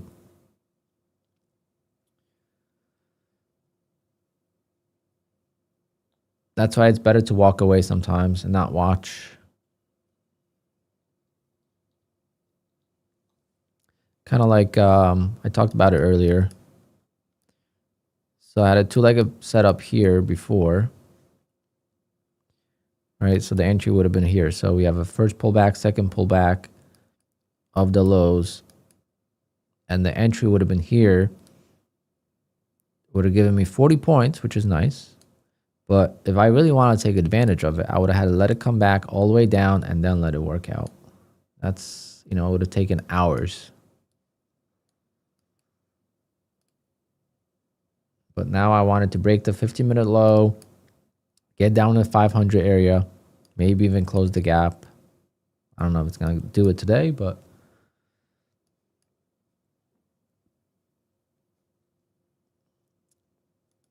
do you think last year you did better with 50K or 150K accounts? Not sure, actually.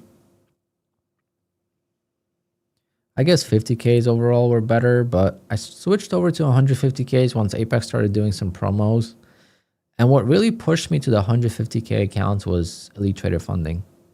Because Elite Trader Funding used to run like this promo where they would do like, make $2,000 and you pass any eval. And you only had like 3 hours to do it. And I would, pass a bunch of those accounts.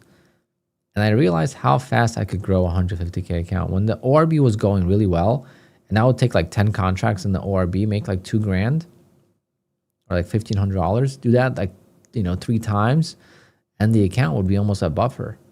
And then you size down, and it was just going really well. So I think that's when I switched over to the 150K on Apex, but passing the evals is really difficult.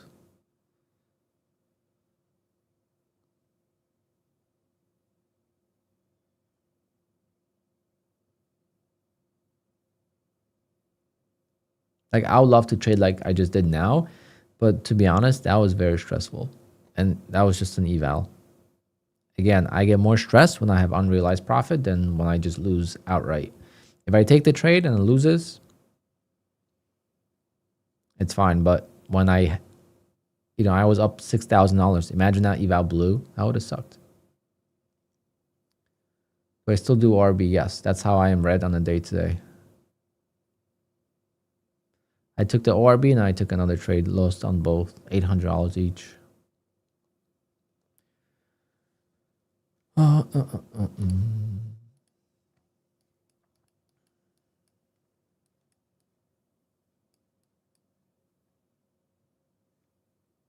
took the ORB here and then I guess on take profit and okay, take profit didn't use my stop loss. Just noticed that now. I stopped out, but on take profit it did not copy my stop loss.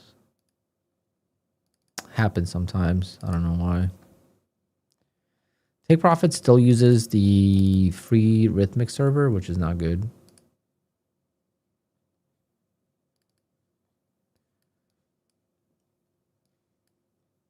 Yeah, so I took a short, I stopped out here, and I took a long again.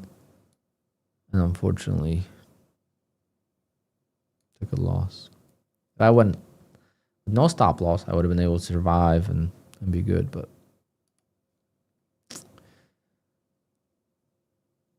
have you blown up one day before a significant payout? Many, many times. I've blown day before a payout. I've blown at payout already, just waiting for the payout or whatever. I've blown so many different ways. So that's probably extra $100,000 I could have made.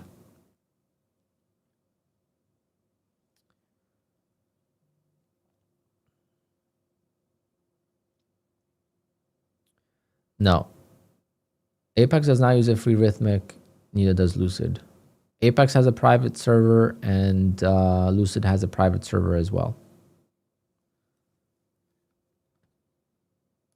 Take Profit has a so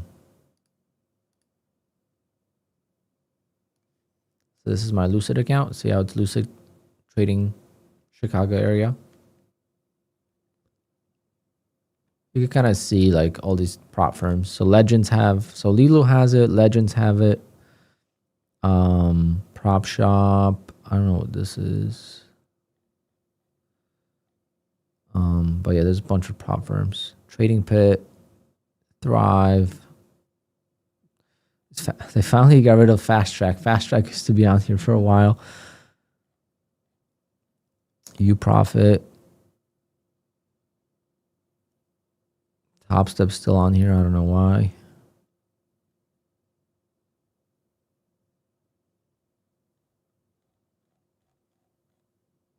Oh, Fast Track is still here.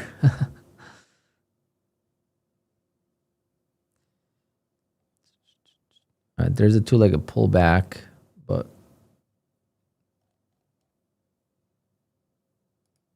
see, that was a two-legged pullback right here. So first pullback, second pullback, and you enter right there, and it's already a nice trade, but it wasn't in the area that I wanted it to be.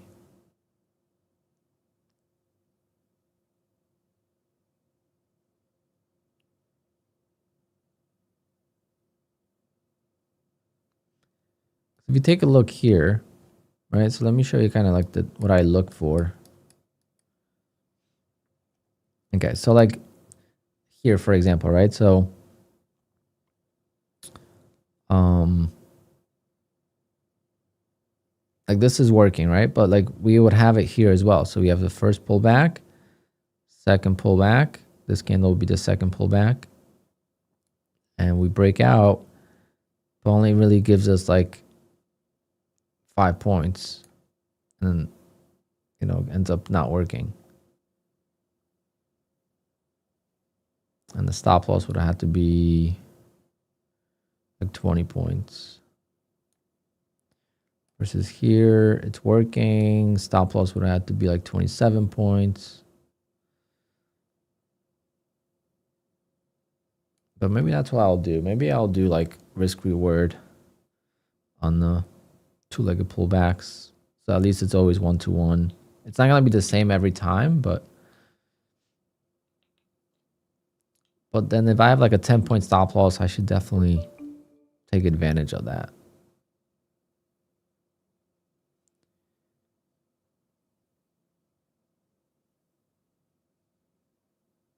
But the location is important.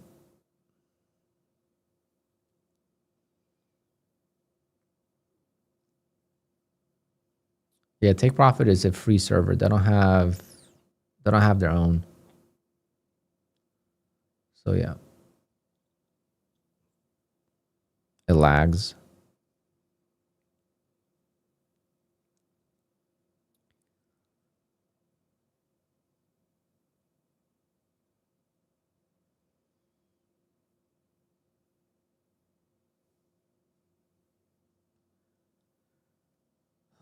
Hassan, good afternoon to you. I might call it a day here, guys. I am starving. I might do a golf stream. I don't know yet. Because I want to test it to see if it works. With the new microphone. Because the first one I had audio issues. Or what I should do is I should go get a very long USB cable. What's like the longest USB cable you could get? Can you get a 100-foot USB-C cable?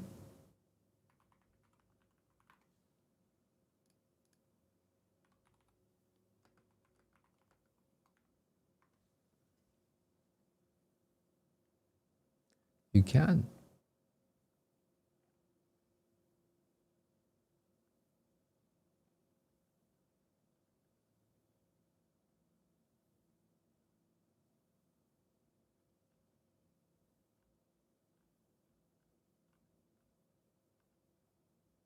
Probably needs a signal booster though.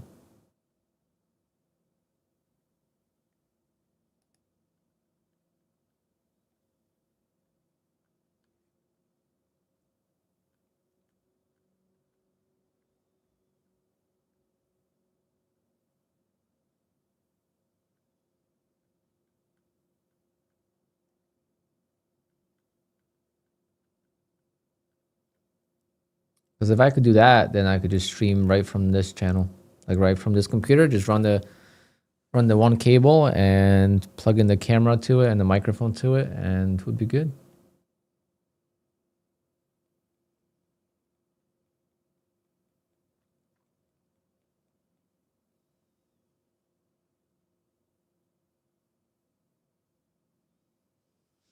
It's $143. I hope.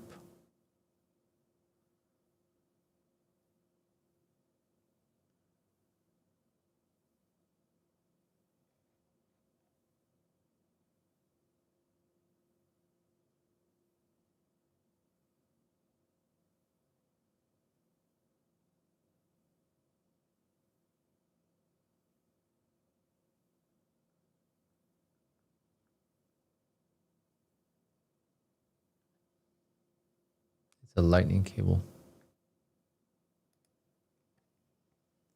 Damn, I was hoping we get a bigger sell-off. Now this is gonna reverse. Two-legged pullback right here looks good. Kind of similar to what I took on Friday.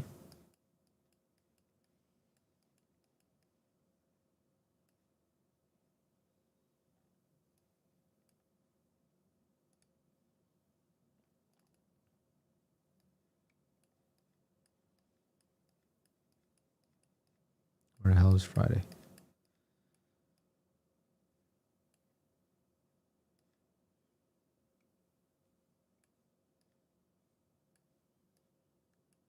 Yeah, so you'd see how it broke the support. And then I took it here. This is already third leg, but yeah, first pullback, second pullback. So entry should have been really here, but. So let's see how this kind of looks similar. But this is still near the highs. Like this needs to get below support.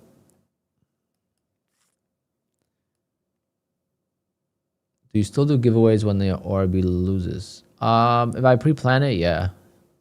Like we did the Lucid giveaway today. We did it at 12 o'clock. Shane Boost won.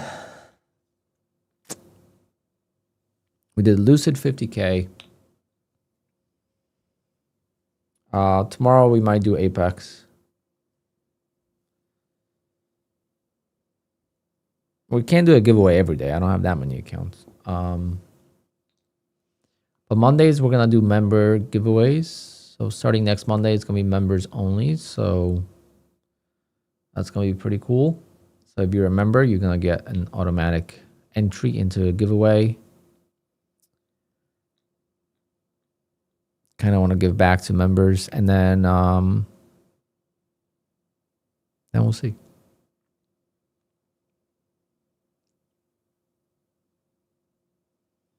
Oh, it's Shane Boast, not Shane Boost. Well, yeah, Shane, you won the giveaway.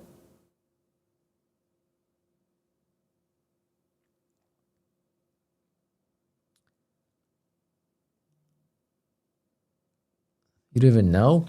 Well, congrats to you. You missed the race, but you won. You should definitely rewatch. It was very interesting. That was a very interesting race. Yeah, send me an email, alpinetrades07@gmail.com. I could type it out in if you want. And I'll send you the code for Lucid.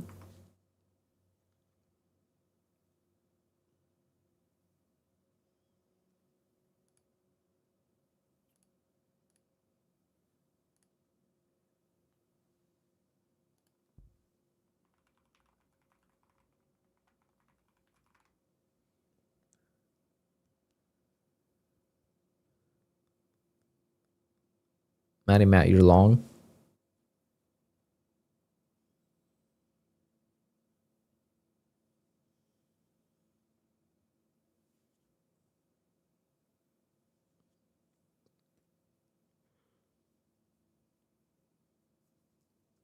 All right, guys, I'm going to call it a day. I'm starving. It's 1:30. Got to go get breakfast.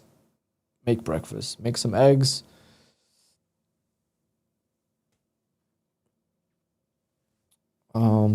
And I'll see you guys all tomorrow. Nice to be back. Definitely want to get back into routine and hopefully a better day tomorrow. Better price action, hopefully. Maybe I need to learn how to short. Maybe it's gonna give me more patience to wait for the two-legged pullbacks and traps if I trade both ways. If I only trade one way, which is to the long side, I need the market to sell off first, which is difficult sometimes, especially in bullish markets. But that was a beautiful trade on the eval, and past one eval at least. All right, guys, I will see you all mañana. Take care, guys, and yeah, be good. Shane, I got your email. Thank you.